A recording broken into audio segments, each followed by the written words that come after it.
കർത്താവിന്റെ ദാസൻ പ്രസംഗിക്കണമെങ്കിൽ നിങ്ങൾ പ്രസാദമുള്ള മുഖത്തോടുകൂടെ ആയിരിക്കണമെന്ന് ഇന്നലെ രാത്രിയിൽ ഓർപ്പിച്ചു. അദ്ദേഹം ഒന്നും കൊണ്ടുവന്നിട്ടില്ല. ഇന്ന് രാത്രി ദൈവം അദ്ദേഹത്തിന് നാവി വല്ലതും കൊടുത്താൽ അത് സംസാരിക്കാനാണ് പ്രിയദാസനെ ഇങ്ങോട്ട് അയച്ചത്. അതുകൊണ്ട് നിങ്ങളുടെ മുൻപിൽ ഇരുന്നുകൊണ്ട് നിങ്ങൾ ആരും ഉറക്കം പോകരുത്, അലസമായി ഇരിക്കരുത്, പ്രാർത്ഥനയോടുകൂടെ ആയിരിക്കുക. പഴയ കാലത്ത് തന്റെ ഭക്തന്മാരൊക്കെ സ്റ്റേജിൽ നിന്ന് പ്രസംഗിക്കുമ്പോൾ അവരുടെ കഴിവോ സാമർഥ്യമോ അവരുടെ വിദ്യ കൊണ്ടൊന്നുമല്ല അന്ന് വലിയ അത്ഭുത പ്രവൃത്തി നടന്നത്. ഒരു കൂട്ടം ജനത്തിന്റെ പിന്നിലുള്ള പ്രാർത്ഥന അവർക്കുണ്ടായിരുന്നു. അതുകൊണ്ടാണ് വചനം സംസാരിച്ചപ്പോൾ 3000 പേര് രക്ഷിക്കപ്പെട്ട് സ്നാനപ്പെട്ട് സഭയുടെ അംഗമായി മാറുവാനിടയായി തീർന്നത്. അതുകൊണ്ട് പ്രാർത്ഥനയോടുകൂടെ ആയിരിക്കാം. സന്തോഷമുള്ള ദൈവജനങ്ങൾക്ക് കരങ്ങൾ ഉയർത്തി കർത്താവിനെ സ്തുതിച്ചാട്ടെ. ദൈവം അനുഗ്രഹിക്കട്ടെ.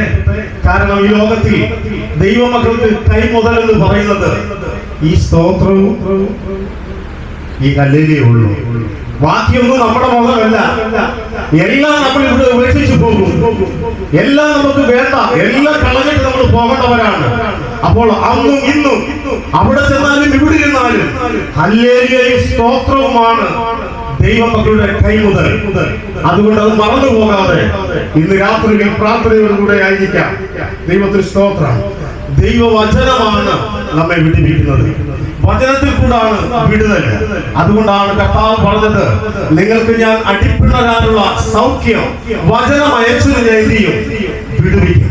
ഇന്ന് രാത്രിയിൽ വിടുതൽ നിങ്ങൾക്ക് ആവശ്യമെങ്കിൽ ദൈവത്തിന്റെ ദാസനിൽ കൂടെ കേൾക്കുന്ന ദൈവത്തിന്റെ വചനം ശിരസ വഹിച്ചുകൊണ്ട് അത് ഏറ്റെടുത്തുകൊണ്ട് മുൻപോട്ട് നീങ്ങുവാണെങ്കിൽ ദൈവം നിന്നെ ധാരാളമായി അവിടെ അനുഗ്രഹിക്കുവാനിടയായിത്തീരും.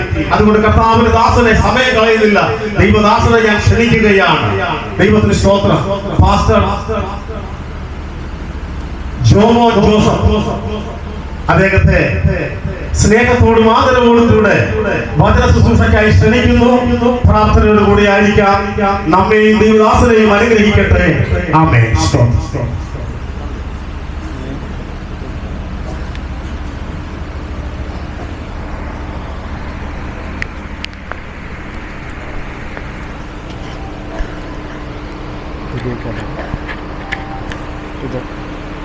ഈ മൈക്ക് എടുക്കാവോ? വേണ്ട. കർത്താവായ യേശുക്രിസ്തുവിൻ്റെ അതിപരിശുദ്ധ നാമം വാഴ്ത്തപ്പെടുമാറാകട്ടെ. അനുഗ്രഹിക്കപ്പെട്ടതും മനോഹരമായ നല്ലൊരു പകൽക്കാലത്തിൻ്റെ വൈകിയ വേളയിലാണ് വീണ്ടും നമുക്ക് ഒരുമിച്ച് കർത്താവിൻ്റെ സന്നിധിയിൽ കർത്താവിനെ ആരാധിക്കുവാനും കർത്താവിനെ സ്തുതിക്കുവാനും കർത്താവിനെ മഹത്വപ്പെടുത്തുവാനും ഈ പന്തലിൻ്റെ കീഴിൽ നമുക്ക് ഒരുമിച്ച് കൂടുവാൻ സർവശക്തനായ ദൈവം തന്നിരിക്കുന്ന ഈ വിലയേറിയ അവസരത്തെ ഓർത്ത് ഞാൻ ദൈവത്തെ മഹത്വപ്പെടുത്തുകയാണ്. ഇടാൻ പറ്റത്തില്ല.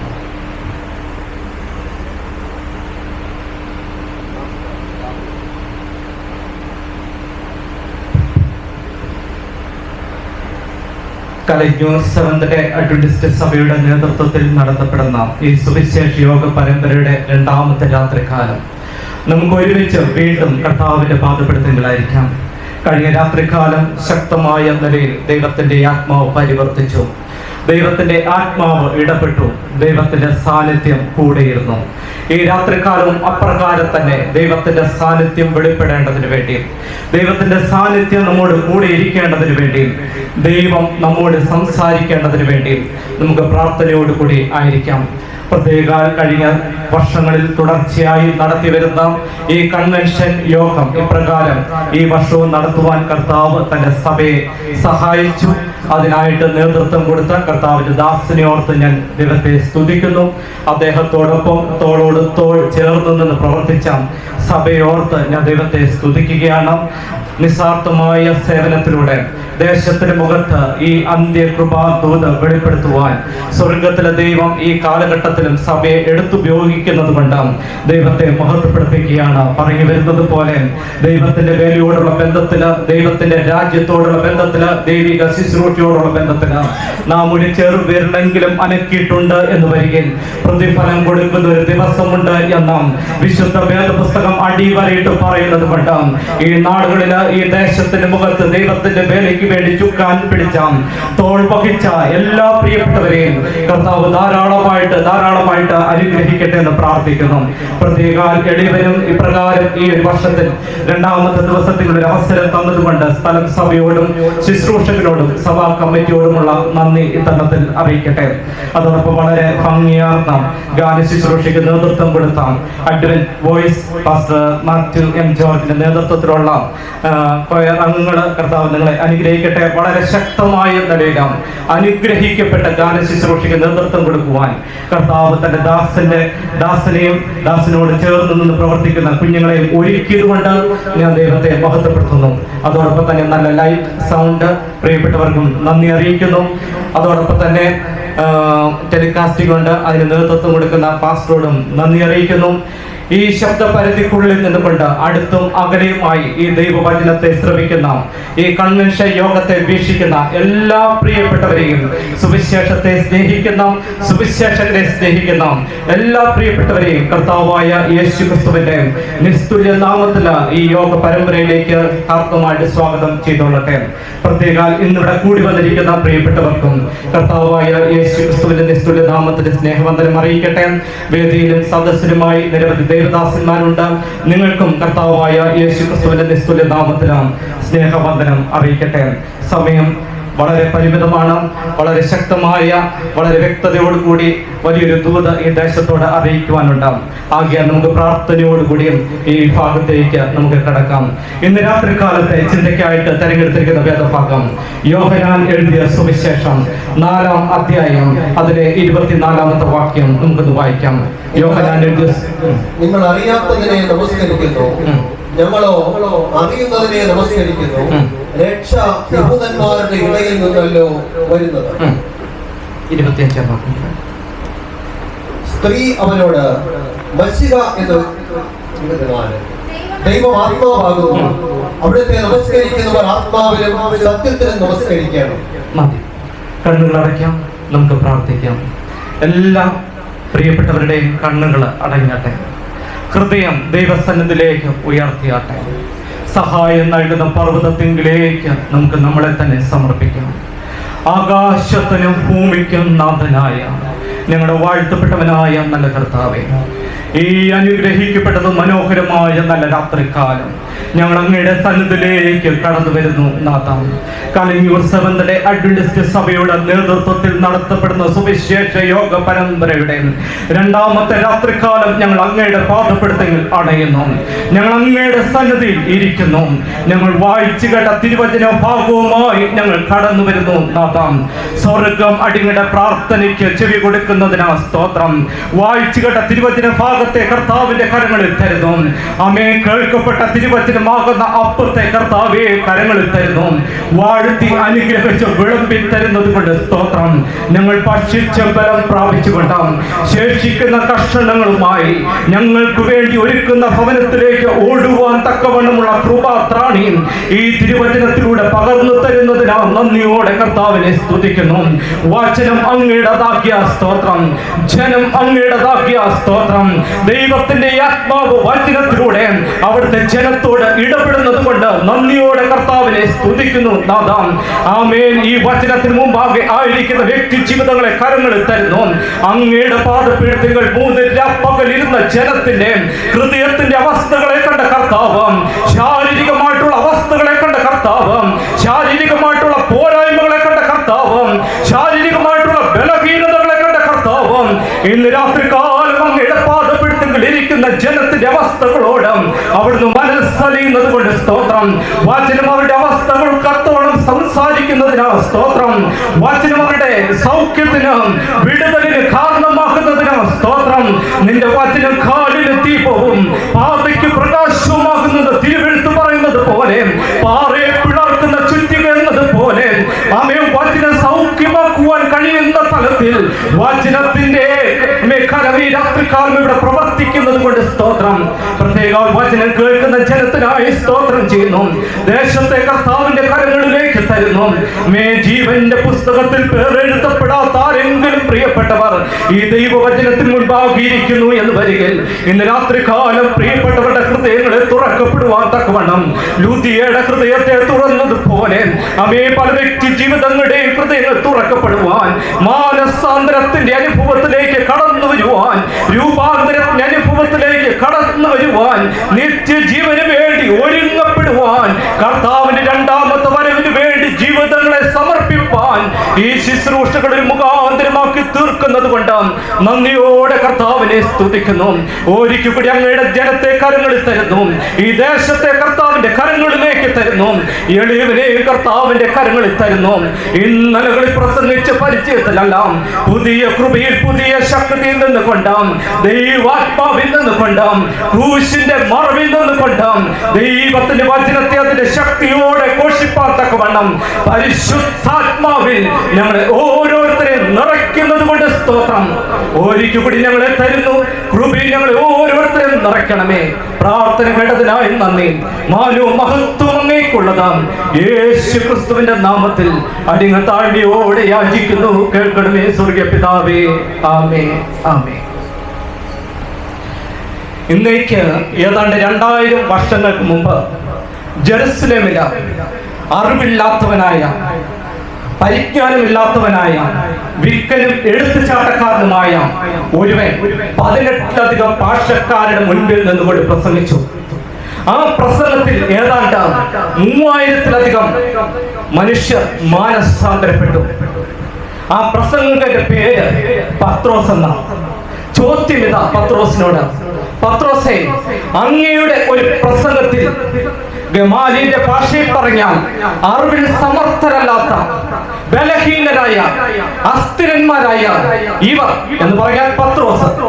ഈ പത്രോസിനോട് ഒരു ചോദ്യം: അങ്ങയുടെ ഈ പ്രസംഗത്തിൽ 18ലധികം ഭാഷക്കാർ തിങ്ങി നിൽക്കുന്ന പാണ്ഡിത്യമുള്ള, അറിവുള്ള, വിദ്യജ്ഞാനമുള്ള യഹൂദന്മാരടങ്ങിയ ലോകത്തിലെ നാനാ ഭാഗങ്ങളിൽ നിന്ന് വന്നുകൂടിയ ഈ ജനത്തിന് മുൻപാകെ നിന്ന് പ്രസംഗിച്ചപ്പോൾ 3000-ലധികം ജനം സ്നാനപ്പെട്ട് കർത്താവിനോട് ചേർന്നല്ലോ.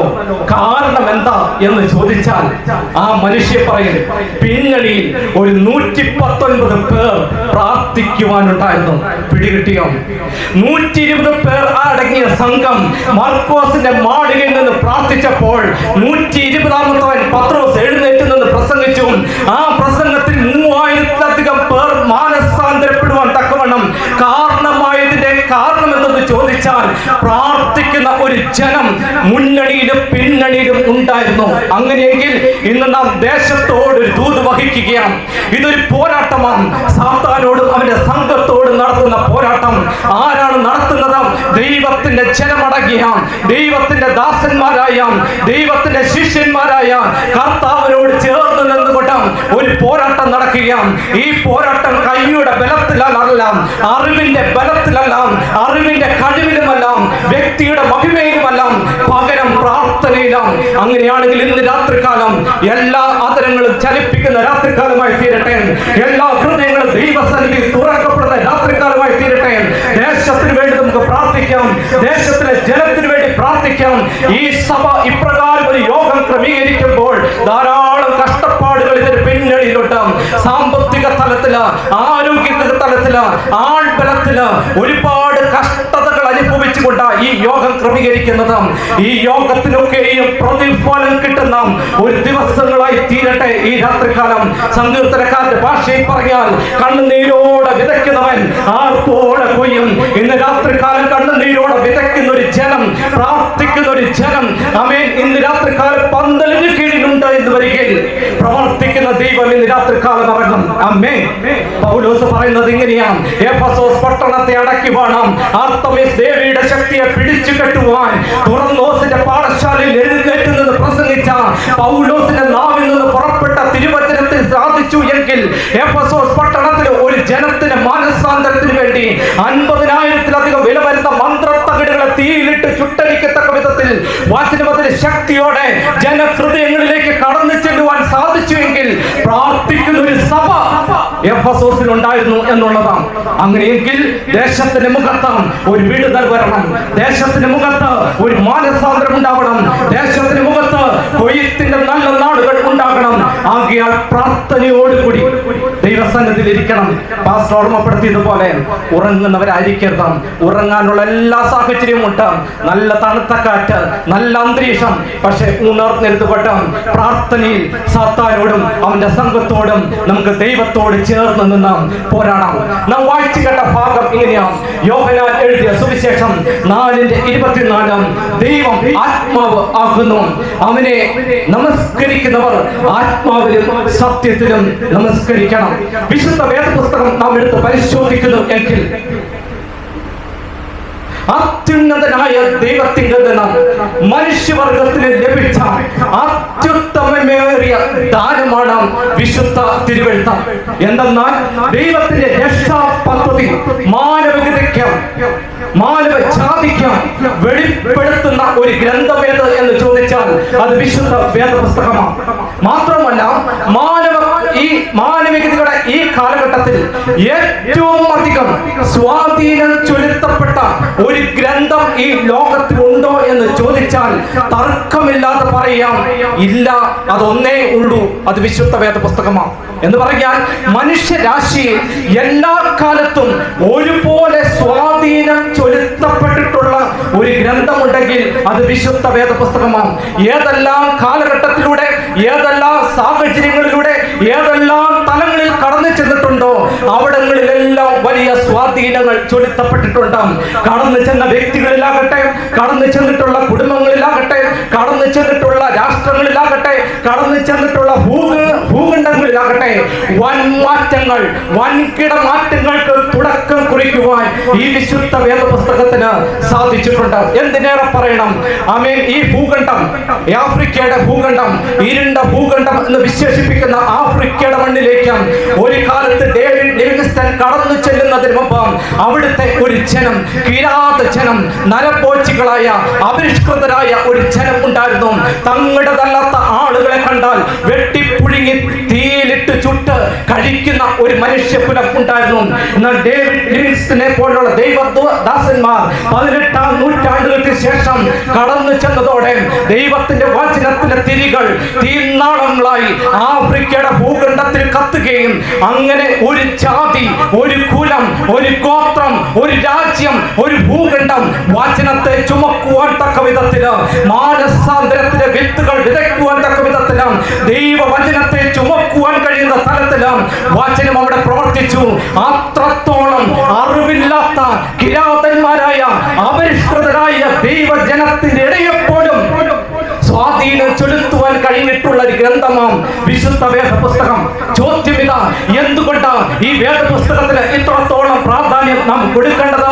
യെശയ്യാ പ്രവാചകന്റെ ഭാഷയിൽ പറഞ്ഞാൽ, യെശയ്യാ പ്രവാചകന്റെ പുസ്തകം 34-ാം അധ്യായത്തിന്റെ 14-ാമത്തെ വാക്യം, ഇത് യഹോവയുടെ പുസ്തകമാണ്, അന്വേഷിച്ച് വായിച്ചു നോക്കുവിൻ എന്ന് പറഞ്ഞാൽ ഈ വേദപുസ്തകത്തിന് ഒരു ഉടമസ്ഥനുണ്ടെന്ന് അർത്ഥം. എന്ന് പറഞ്ഞാൽ ലോക ചരിത്രത്തിൽ അനേക വ്യക്തി ജീവിതങ്ങൾ, പ്രഗത്ഭന്മാർ, മിടുക്കന്മാർ കടന്നു വന്നിട്ടുണ്ട്.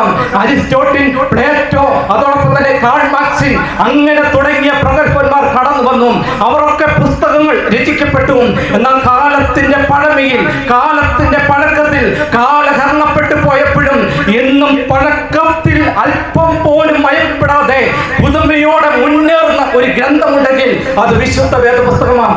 എന്തെന്ന് ചോദിച്ചാൽ കാൾ മാർക്സ് ആകട്ടെ, അരിസ്റ്റോട്ടിലാകട്ടെ, പ്ലേറ്റോ ആകട്ടെ, ഇവരൊക്കെ കാലത്തിന്റെ ചരിത്രത്തിൽ ഒതുങ്ങിപ്പോയപ്പോൾ, ഇവരൊക്കെ കല്ലറയുടെ കല്ലിൽ ഒതുങ്ങി തീർന്നപ്പോൾ ഈ ഉടമസ്ഥൻ ഇന്നും ജീവിക്കുന്നു എന്നുള്ളതാണ്. മനസ്സിലാകുന്നു? ഈ വേദപുസ്തകത്തിന് ഉടമസ്ഥൻ ജീവിക്കുന്നവനാകൊണ്ട് ഈ വേദപുസ്തകത്തിന് ഇന്നും പ്രാധാന്യമുണ്ട്. അമ്മേ, ഇനി വീണ്ടും ചോദിക്കുകയാണ്, എന്തുകൊണ്ട് ഈ വേദപുസ്തകത്തിന് നാം ഇത്രത്തോളം പ്രാധാന്യം കൊടുക്കണം എന്ന് ചോദിച്ചാൽ, ആമോസ് പ്രവചന പുസ്തകം 4-ാം അധ്യായത്തിന്റെ 12-ാമത്തെ വാക്യത്തിൽ ഇങ്ങനെയാ പറയുന്നത്, ദൈവം തന്റെ ദാസന്മാർക്ക് വെളിപ്പെടുത്താതെ ഒരു കാര്യവും ചെയ്യുകയില്ല എന്ന് പറഞ്ഞാൽ, ദൈവം ഒരു കാര്യം ചെയ്യുന്നുണ്ട് എന്ന് വരികിൽ തന്റെ ദാസന്മാർക്ക് വെളിപ്പെടുത്തിയിട്ടേ ചെയ്യുകയുള്ളൂ എന്നർത്ഥം. എന്ന് പറഞ്ഞാൽ ഇന്നലകളിൽ ചരിത്രത്തിൽ എന്ത് സംഭവിച്ചു എന്നും, ഇന്ന് എന്ത് സംഭവിക്കുന്നു എന്നും, നാളെ എന്ത് സംഭവിക്കാൻ പോകുന്നു എന്നതിനെ കുറിച്ചും വളരെ വ്യക്തമായി, വിശദമായി വെളിപ്പെടുത്തിയിട്ടുണ്ട് എങ്കിൽ അത് വിശുദ്ധ വേദപുസ്തകം പുസ്തകമാണ്. അതുകൊണ്ട് ഈ വേദപുസ്തകത്തിന് മനുഷ്യൻ പ്രാധാന്യം കൊടുത്തേ മതിയാകും. മൂന്നും, എന്തുകൊണ്ട് ഈ മനുഷ്യൻ വീണ്ടും പ്രാധാന്യം കൊടുക്കണം എന്ന് ചോദിച്ചാൽ, അപ്പോസ്തലനായ പൗലോസിന്റെ ഭാഷയിൽ പറഞ്ഞാൽ, ഈ തിരുവചനം ദൈവശ്വാസ്യമാക്കിയാൽ ദൈവത്തിന്റെ മനുഷ്യ സകല പ്രവർത്തിക്കും വകപ്രാപിച്ച് തികഞ്ഞവനാക്കേണ്ടതിന് ഉപദേശം, ശാസന, ഗുണീകരണം നീതിയിലെ അഭ്യാസത്തിന് പ്രയോജനമുള്ളത് ആകുന്നു എന്ന് പറഞ്ഞാൽ, പൗലോസ് പറയുന്നു ഇത് ദൈവാത്മാ പ്രേരണയാൽ എഴുതപ്പെട്ടതെന്നർത്ഥം. എന്ന് പറഞ്ഞാൽ ദൈവത്തിന്റെ ശ്വാസ്യമാകിയ എന്ന് പറഞ്ഞാലും പൗലോസ് വീണ്ടും പറയുന്നത് ഈ വചനം ജീവനുള്ളത്, ചൈതന്യമുള്ളതാണെന്നർത്ഥം. വ്യക്തി ജീവിതങ്ങളെ മാനസാന്തരപ്പെടുത്തുവാൻ കഴിയുന്ന, വ്യക്തി ജീവിതങ്ങളെ രൂപാന്തരപ്പെടുത്തുവാൻ കഴിയുന്ന, വ്യക്തി ജീവിതങ്ങളെ നിത്യതയ്ക്കായി ഒരുക്കുവാൻ കഴിയുന്ന, വ്യക്തി ജീവിതങ്ങളെ കർത്താവിന്റെ രണ്ടാമത്തെ വരവിന് വേണ്ടി ഒരുക്കുവാൻ കഴിയുന്ന ഒരു ഗ്രന്ഥമുണ്ട് എന്ന് വരികിൽ, ഈ മണ്ണിൽ നിന്നും വിണ്ണിലേക്ക് ചേർക്കുവാൻ തക്ക വിധത്തിൽ വചനം ഒരു വ്യക്തിയെ വീണ്ടും ജനിപ്പിക്കുന്നുവെങ്കിൽ അത് വിശുദ്ധ തിരുവെഴുത്തിന് മാത്രമേ സാധിക്കത്തുള്ളൂ. അതുകൊണ്ടാണ് വിശുദ്ധ വേദപുസ്തകം പറയുന്നു ഇത് യഹോവയുടെ പുസ്തകമാം, കാലത്തെയും കാലഘട്ടത്തെയും അതിജീവിച്ചുകൊണ്ട് വ്യക്തി ജീവിതങ്ങളിൽ സ്വാധീനം ചെലുത്തി കടന്നു ചെല്ലുന്ന, മനുഷ്യ ജീവിതത്തെ രൂപാന്തരപ്പെടുത്തുവാൻ കഴിയുന്ന ഒരു ഗ്രന്ഥം. ആ ഗ്രന്ഥത്തിൽ നിന്ന് യോഹന്നാന്റെ സുവിശേഷം 4-ാം അധ്യായത്തിന്റെ 24-ാം വാക്യമാണ് നാം വായിച്ചത്. ദൈവം ആത്മാവാകുന്നു. വീണ്ടും വരാം. സുവിശേഷം എടുത്ത് പരിശോധിച്ചാൽ 4 ഉണ്ട്: മത്തായി, മർക്കോസ്, ലൂക്കോസ്, യോഹന്നാൻ. മത്തായിയുടെ സുവിശേഷത്തിൽ കർത്താവിനെ പരിചയപ്പെടുത്തുന്നത് ഇപ്രകാരമാണ്: രാജാവായിട്ട് എന്ന് പറഞ്ഞാൽ കിഴക്ക് നിന്ന് ഇറങ്ങി വന്ന, കിഴക്ക് നിന്ന് കടന്നു വന്ന വിദ്വാൻമാർ ഹേരോദ രാജാവിന്റെ കൊട്ടാരത്തിൽ ചെന്നുകൊണ്ട് ചോദിച്ചു, യേശു അതായത് യഹൂദന്മാരുടെ രാജാവായി പിറന്നവൻ എവിടെ എന്ന് പറഞ്ഞാൽ, മത്തായി തന്റെ സുവിശേഷത്തിലൂടെ യേശുവിനെ ഉയർത്തുന്നത് യഹൂദന്മാരുടെ രാജാവായ, നാഥനിയാലിന്റെ ഭാഷയിൽ പറഞ്ഞാൽ നീ ദൈവപുത്രൻ, ഇസ്രായേലിന്റെ രാജാവ് നീ തന്നെ എന്ന് പ്രഖ്യാപിച്ചവനായ നസ്രനായ യേശു ക്രിസ്തുവിനെയാണ് എന്ന് പറഞ്ഞാൽ, മത്തായി തന്റെ സുവിശേഷത്തിലൂടെ യേശുവിനെ രാജാവായിട്ട് ഉയർത്തി കാണിക്കുന്നു. അങ്ങനെയാണെങ്കിൽ ഇന്ന് രാത്രികാലം വിളിച്ചു പറയട്ടെ, രാജാവ് തന്റെ സകല അധികാരവും ഉപയോഗിക്കുന്നവരാണ് എങ്കിൽ ഈ സുവിശേഷത്തിലൂടെ, മത്തായി തന്റെ സുവിശേഷത്തിലൂടെ രാജാവായ എന്റെ നിക്ഷേപത്തെ സ്വീകരിക്കുവാൻ യോഗ്യനായ ഒരു രാജാവുണ്ട്. അത് മത്തായിയുടെ സുവിശേഷത്തിൽ വെളിപ്പെടുത്തുന്ന കർത്താവായ യേശു ക്രിസ്തു അത്രേ. മർക്കോസ് തന്റെ സുവിശേഷത്തിലൂടെ യേശുവിനെ പരിചയപ്പെടുത്തുന്നത് ദാസനായിട്ടാണ് എന്ന് പറഞ്ഞാൽ, മണ്ണിലേക്ക് ഇറങ്ങി വന്ന ദാസനോട് ഒപ്പം ദാസന്മാരിൽ ദാസനായി ആടുകളെ തേടി ഇറങ്ങി പുറപ്പെട്ട, ആടുകളെ മേയ്ക്കുന്ന വലിയ ഇടയന്റെ ഒരു ദാസനായിട്ടാണ് കർത്താവായ യേശു ക്രിസ്തുവിനെ മർക്കോസിന്റെ സുവിശേഷത്തിൽ വെളിപ്പെടുത്തുന്നത്. എന്ന് പറഞ്ഞാൽ കാണാതെ പോയ ആടിനെ തേടി, എന്നെ തേടി, നമ്മെ തേടി, ദേശത്തെ തേടി ഇറങ്ങി പുറപ്പെട്ട ഒരു ഇടയൻ. അതാണ് മർക്കോസിന്റെ സുവിശേഷത്തിൽ വെളിപ്പെടുത്തുന്നത്. ലൂക്കോസിന്റെ സുവിശേഷത്തിലൂടെ ആകട്ടെ, വിണ്ണിൽ നിന്ന് മണ്ണിലേക്ക് ഇറങ്ങി വന്ന, മനുഷ്യനോട് കൂടെ പാർത്താം, മനുഷ്യന്റെ കണ്ണുനീര് തുടച്ചാം, മനുഷ്യന്റെ രോഗങ്ങളെ വഹിച്ചാം, മനുഷ്യന്റെ ശാപങ്ങളെ ഏറ്റാം, ഒടുവിൽ കാൽവരിയുടെ ക്രൂശിലേക്ക് നടന്നു കയറിയ ലോകത്തിന്റെ പാപം ചുമക്കുന്ന മനുഷ്യപുത്രനായിട്ടാണ് കാണിക്കുന്നത്. യോഹന്നാൻ തന്റെ സുവിശേഷത്തിലൂടെ കടന്നു ചെല്ലുമ്പോൾ കാണിക്കുന്നത്, ആദിയിൽ വചനം ഉണ്ടായിരുന്നു, വചനം ദൈവത്തോടു കൂടിയായിരുന്നു, വചനം ജഡമായിരുന്നു, ജഡമായി തീർന്നവൻ അമ്മേ മണ്ണിലേക്ക് ഇറങ്ങി വന്നുകൊണ്ട് മനുഷ്യനായി, ദൈവപുത്രനായി, മാനവ ജാതിയുടെ പാപത്തിന് പരിഹാരകനായി തീരുവാൻ കാൽവരിയുടെ കൊലക്കളത്തിലേക്ക് അബ്രഹാമിന്റെ മകനായ ഇസഹാക്ക് തന്റെ വിറകുമെടുത്തുകൊണ്ട് നടന്നു നീങ്ങിയതുപോലെ, മോറിയ മലയിലേക്ക് നടന്നു കയറിയതുപോലെ, കാൽവരിയുടെ കൊലക്കളത്തിലേക്ക് എന്റെ പാപത്തെ ചുമന്ന്, എന്റെ രോഗത്തെ ചുമന്ന്, എന്റെ ശാപത്തെ വഹിച്ചുകൊണ്ട് തലയോടിടമെന്ന് പറയുന്ന ഗൊൽഗോഥയിലേക്ക് നടന്നു കയറിയ പിതാവായ ദൈവത്തിന്റെ ഏകജാത പുത്രനായ യേശു ക്രിസ്തുവാകുന്ന ദൈവപുത്രനെയ യോഹന്നാൻ തന്റെ സുവിശേഷത്തിലൂടെ വെളിപ്പെടുത്തുന്നത്. സ്തോത്രം. ഈ യോഹന്നാനിൽ കൂടെ കർത്താവായ യേശു ക്രിസ്തു കയറി വരികയാണ്. വരുന്നത് ശമരിയ എന്ന് പറയുന്ന പട്ടണത്തിലാണ്. ഏതാണ്ട് ജെറുസലേമിൽ നിന്നും 40 മൈൽ ദൂരമുള്ള മലമുകളിലെ ഒരു പട്ടണമാണ് ശമരിയ. ശമരിയ യഹൂദയിൽ നിന്ന് അകന്നിരിക്കുന്നത് പോലെ യഹൂദ അല്ലെങ്കിൽ ജെറുസലേം നിവാസികളായ യഹൂദന്മാരുടെ ഹൃദയത്തിൽ നിന്നും വളരെ അകലം പാലിക്കപ്പെട്ട ഒരു ജനസമൂഹമായിരുന്നു ശമരിയ സമൂഹം. ഒന്നും കൂടെ പറയാം, ജെറുസലേമിൽ നിന്നും 40 മൈൽ ദൂരമുള്ള അകലമുള്ള ഒരു സമൂഹമായിരുന്നു, ഒരു പട്ടണമായിരുന്നു ശമരിയ. ആ ശമരിയ പട്ടണം ജെറുസലേം പട്ടണത്തോട് അകന്നിരിക്കുന്നത് പോലെ യഹൂദ ജനത്തിൽ നിന്നും വളരെ അകലം, അല്ലെങ്കിൽ അവരുടെ ഹൃദയത്തിൽ നിന്നും വളരെ അകലം പാലിക്കപ്പെട്ട ഒരു സമൂഹമായിരുന്നു ശമരിയ സമൂഹം. അതുകൊണ്ട് തന്നെ യഹൂദന്മാരാൽ വളരെയധികം നിന്ദിക്കപ്പെട്ട, അപമാനിക്കപ്പെട്ട, പരിഹസിക്കപ്പെട്ട, ത്യജിക്കപ്പെട്ട ഒരു സമൂഹം, അതാണ് ശമരിയ. ഈ ശമരിയെ കുറിച്ച് നാം പഠിക്കുമ്പോൾ യഹൂദന്മാരായ ആളുകൾ അവരുമായിട്ട് സഹകരിക്കുകയോ, അവരോട് ഇടപഴകുകയോ, അവരോടൊപ്പം പ്രാർത്ഥിക്കുകയോ, അവരോടൊപ്പം ആരാധിക്കുകയോ, അവരുടെ വീടുകളിൽ കടന്നു ചെല്ലുകയോ, അവർ ഉപയോഗിക്കുന്ന വഴികൾ ഉപയോഗിക്കുകയോ ചെയ്യാത്ത വിധത്തിൽ വളരെ അകലം പാലിച്ചു. അങ്ങനെ ഇരിക്കുമ്പോൾ തന്നെ യഹൂദന്മാർ തങ്ങളുടെ വിശുദ്ധിക്ക് വേണ്ടി, തങ്ങളുടെ വേർപാടിന് വേണ്ടി യഹൂദന്മാരായ പുരോഹിതന്മാരാലും ശാസ്ത്രിമാരാലും പരീശന്മാരാലും എഴുതി തയ്യാറാക്കപ്പെട്ട ന്യായപ്രമാണം, അതോടൊപ്പം തന്നെ ആചാരങ്ങളാലും അനുഷ്ഠാനങ്ങളാലും കലമേറിയ ഉപദേശങ്ങളാലും അവർ തങ്ങളുടെ മതത്തെ ബലപ്പെടുത്തിയപ്പോൾ തന്നെ സ്വാർത്ഥതയുടെയും അസൂയയുടെയും വിദ്വേഷത്തിന്റെയും ജാതിയുടെയും മതത്തിന്റെയും നിറത്തിന്റെയും വർണ്ണത്തിന്റെയും വർഗത്തിന്റെയും മതിൽക്കെട്ടുകളോടെ അവർ പണിതുയർത്തപ്പെട്ടു. മാത്രമല്ല യഹൂദ ജനവും ശമരിയ സമൂഹവും തമ്മിൽ ഇടപഴകുവാൻ കഴിയാത്ത വിധത്തിൽ, സംസാരിക്കുവാൻ കഴിയാത്ത വിധത്തിൽ, അതോടൊപ്പം തന്നെ അവരോടൊപ്പം ചേർന്ന് നിൽക്കുവാൻ കഴിയാത്ത വിധത്തിൽ മതിൽക്കെട്ടുകൾ ഉയർന്നു നിന്ന ഒരു കാലഘട്ടം എന്ന് പറഞ്ഞാൽ, മനസ്സിലാക്കി വരിക എന്ന് പറഞ്ഞാൽ, ഒരു സമൂഹം തങ്ങളെ മാറ്റി നിർത്തപ്പെടുക, മതത്തിന്റെ പേരിൽ മാറ്റി നിർത്തപ്പെടുക, ജാതിയുടെ പേരിൽ മാറ്റി നിർത്തപ്പെടുക, വർഗത്തിന്റെ പേരിൽ മാറ്റി നിർത്തപ്പെടുക, നിറത്തിന്റെ പേരിൽ മാറ്റി നിർത്തപ്പെടുക, അത് ഏറ്റവും വിഷമകരമായി നിൽക്കുന്ന ഒരു കാലഘട്ടം. ഈ കാലഘട്ടത്തിലാണ് കർത്താവായ യേശു ക്രിസ്തുവിന്റെ തിരുപ്പിറവി. അതായത് ഈ കാലഘട്ടത്തിൽ, അതായത് ജനം വളരെയധികം അപമാനിക്കപ്പെട്ടും നിന്ദിക്കപ്പെട്ടും എല്ലാവരാലും നിന്ദിക്കപ്പെട്ടും പരിഹസിക്കപ്പെട്ടും കഴിയുന്ന കാലഘട്ടത്തിൽ സ്വർഗത്തിൽ നിന്നും ഒരു ദൂത് ഇറങ്ങി വരികയാണ്. ഭയപ്പെടേണ്ട, സർവ്വജനത്തിനും ഉണ്ടാകുവാനുള്ള ഒരു മഹാ സന്തോഷം ഞാൻ നിങ്ങളോട് സുവിശേഷിക്കുന്നു. കർത്താവായ ക്രിസ്തു എന്ന രക്ഷിതാവ് ഇന്ന് നിങ്ങൾക്കായി ദാവീദിന്റെ പട്ടണത്തിൽ ജനിച്ചിരിക്കുന്നു എന്ന് പറഞ്ഞാൽ, ദൂത് ഇപ്രകാരമാണ്. ജനം വളരെയധികം ഭാരപ്പെട്ട് കഴിയുമ്പോൾ, ജനം ആരാധിക്കുവാൻ കഴിയാതെ, ജനത്തിന് പ്രാർത്ഥിക്കുവാൻ കഴിയാതെ, ജനത്തിന് ഇടപഴകുവാൻ കഴിയാത്ത വിധത്തിൽ മനുഷ്യൻ മതങ്ങളെ കൊണ്ട് മതിലുകൾ കെട്ടി ഉയർത്തിയ കാലഘട്ടത്തിൽ സ്വർഗത്തിലെ ദൈവത്തിന് ഒരു ദൂത് എങ്ങനെയാണ്? ഭയപ്പെടേണ്ട, ഒരു മഹാ സന്തോഷം ഞാൻ നിങ്ങളോട് സുവിശേഷീകരിക്കുന്നു. എന്താണ് മഹാസന്തോഷം? അവൻ തന്റെ ജനത്തെ പാപങ്ങളിൽ നിന്ന് മോചിപ്പാൻ ഇരിക്കുകൊണ്ട് അവന് യേശു എന്ന പേർ ഇടണം എന്ന് പറഞ്ഞു അവന് ഇമ്മാനുവൽ എന്ന പേരിട്ടു. എന്ന് പറഞ്ഞാൽ ഒരുവൻ വിണ്ണിൽ നിന്നും മണ്ണിലേക്ക് ഇറങ്ങി വരുന്നുണ്ട്. ഇറങ്ങി വരുന്നവന്റെ പേര് ഇമ്മാനുവൽ എന്നത്രേ. ആ മലയിലുമല്ല, ഈ മലയിലുമല്ല, ആ താഴ്വരയിലുമല്ല, ആ പർവ്വതത്തിലുമല്ല, പകരം ആഗ്രഹിക്കുന്നവന്റെ ഹൃദയത്തിലേക്ക്, ആഗ്രഹിക്കുന്നവന്റെ നടുവിലേക്ക് ഇറങ്ങി വരുന്ന ഒരുവനുണ്ട്. അവന്റെ പേർ ഇമ്മാനുവൽ അത്രയെന്ന് വിളിച്ചു പറഞ്ഞുകൊണ്ട് സ്വർഗം തന്റെ സന്തോഷത്തിന്റെ ദൂത് യഹൂദ പട്ടണത്തിൽ അറിയിക്കുന്നതോടൊപ്പം ശമരിയ പട്ടണത്തിലും അറിയിച്ചു. ഇന്നത്തെ ദൂതിന്റെ കാതലായി സന്ദേശം ഇതാ. ഇന്ന് ദേശത്തോട് ഒരു ദൂത് പങ്കുവെക്കുവാനുണ്ട്, ഒരു സന്തോഷ വാർത്ത പങ്കുവെക്കുവാനുണ്ട്. കുലം നോക്കാതെ, ഗോത്രം നോക്കാതെ, ഭാഷ നോക്കാതെ, ജാതി നോക്കാതെ, നിറം നോക്കാതെ, വർണ്ണം നോക്കാതെ മാനവ ലോകത്തിലേക്ക് ഇറങ്ങി വന്ന ഒരു രക്ഷകനുണ്ട്. അവന്റെ പേർ യേശു എന്നത്രേ.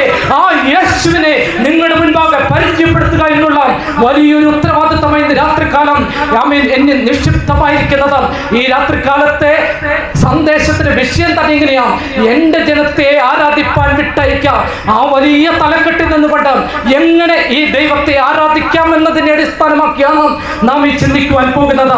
ഈ കർത്താവ് ശമരിയ പട്ടണത്തിലേക്ക് കടന്നു വരുമ്പോൾ തന്നെ പ്രവാചകന്മാർ ഇങ്ങനെയാ പറയുന്നത്: പാപത്തിന്റെ പടുകുഴിയിലേക്ക് താണുപോയ മനുഷ്യവർഗത്തെ നേടേണ്ടതിന് വേണ്ടി, പാപത്തിന്റെ പടുകുഴിയിലേക്ക് വീണുപോയ മനുഷ്യവർഗത്തെ വീണ്ടെടുക്കേണ്ടതിന് വേണ്ടി, പാപത്തിന്റെ പടുകുഴിയിലേക്ക് വീണുപോയ മനുഷ്യവർഗത്തെ രക്ഷയുടെ പാറയിലേക്ക് അടുപ്പിക്കേണ്ടതിന് വേണ്ടി ദൈവരൂപത്തിലിരിക്കെ ദൈവത്തോടുള്ള സമത്വം മുറുകെ പിടിച്ചുകൊള്ളണമെന്ന് വിചാരിക്കാതെ ദാസ്വരൂപം എടുത്തുകൊണ്ട് മനുഷ്യ സാദൃശ്യത്തിലായി മണ്ണിലേക്ക് ഇറങ്ങി വന്ന ഒരു കർത്താവ്, യഹൂദനായി ജനിച്ച കർത്താവ്, യഹൂദനായി ജീവിച്ച കർത്താവ്, യഹൂദ പശ്ചാത്തലത്തിൽ വളർന്നു വന്ന കർത്താവ്, ആചാരങ്ങൾ കൊണ്ട് അനുഷ്ഠാനങ്ങൾ കൊണ്ടും ഘനമേറിയ ഉപദേശ പ്രമാണങ്ങൾ കൊണ്ടും യഹൂദന്മാർ ബലപ്പെടുത്തിയ മതത്തിന്റെ മതിലുകളെ തകർത്തുകൊണ്ടും മനുഷ്യന് തമ്മിൽ ഇടപഴകുവാൻ കഴിയാത്ത വിധത്തിൽ അയിത്വത്വത്തിന്റെയും ജാതിയുടെയും വേലിക്കെട്ടുകളെ തകർത്തുകൊണ്ടും ദേശങ്ങളെ തമ്മിൽ വേർതിരിക്കുന്ന,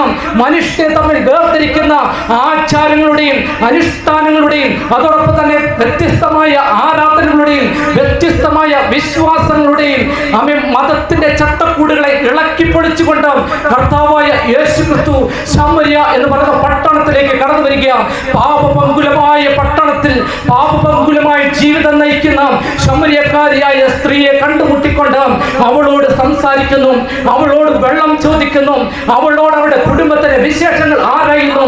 മാത്രമല്ല അവൾ നിമിത്തം ആ പട്ടണത്തിലേക്ക് കടന്നു ചെന്ന വലിയൊരു കൂട്ടം ആളുകൾ യേശുവിനെ അനുഗമിക്കുകയും അങ്ങനെ ആ പട്ടണത്തോടൊപ്പം 2 നാൾ പാർക്കുകയും ചെയ്ത കർത്താവായ യേശു ക്രിസ്തു, ആ യേശു ക്രിസ്തു ശമര്യയുടെ പട്ടണത്തിൽ ഇറങ്ങി വന്നുകൊണ്ട് ശമര്യക്കാരിയായ സ്ത്രീയോട് പറയുന്ന ഭാഗമാണ്: ദൈവം ആത്മാവാകുന്നു, അവനെ നമസ്കരിക്കുന്നവർ ആത്മാവിലും സത്യത്തിലും നമസ്കരിക്കണം.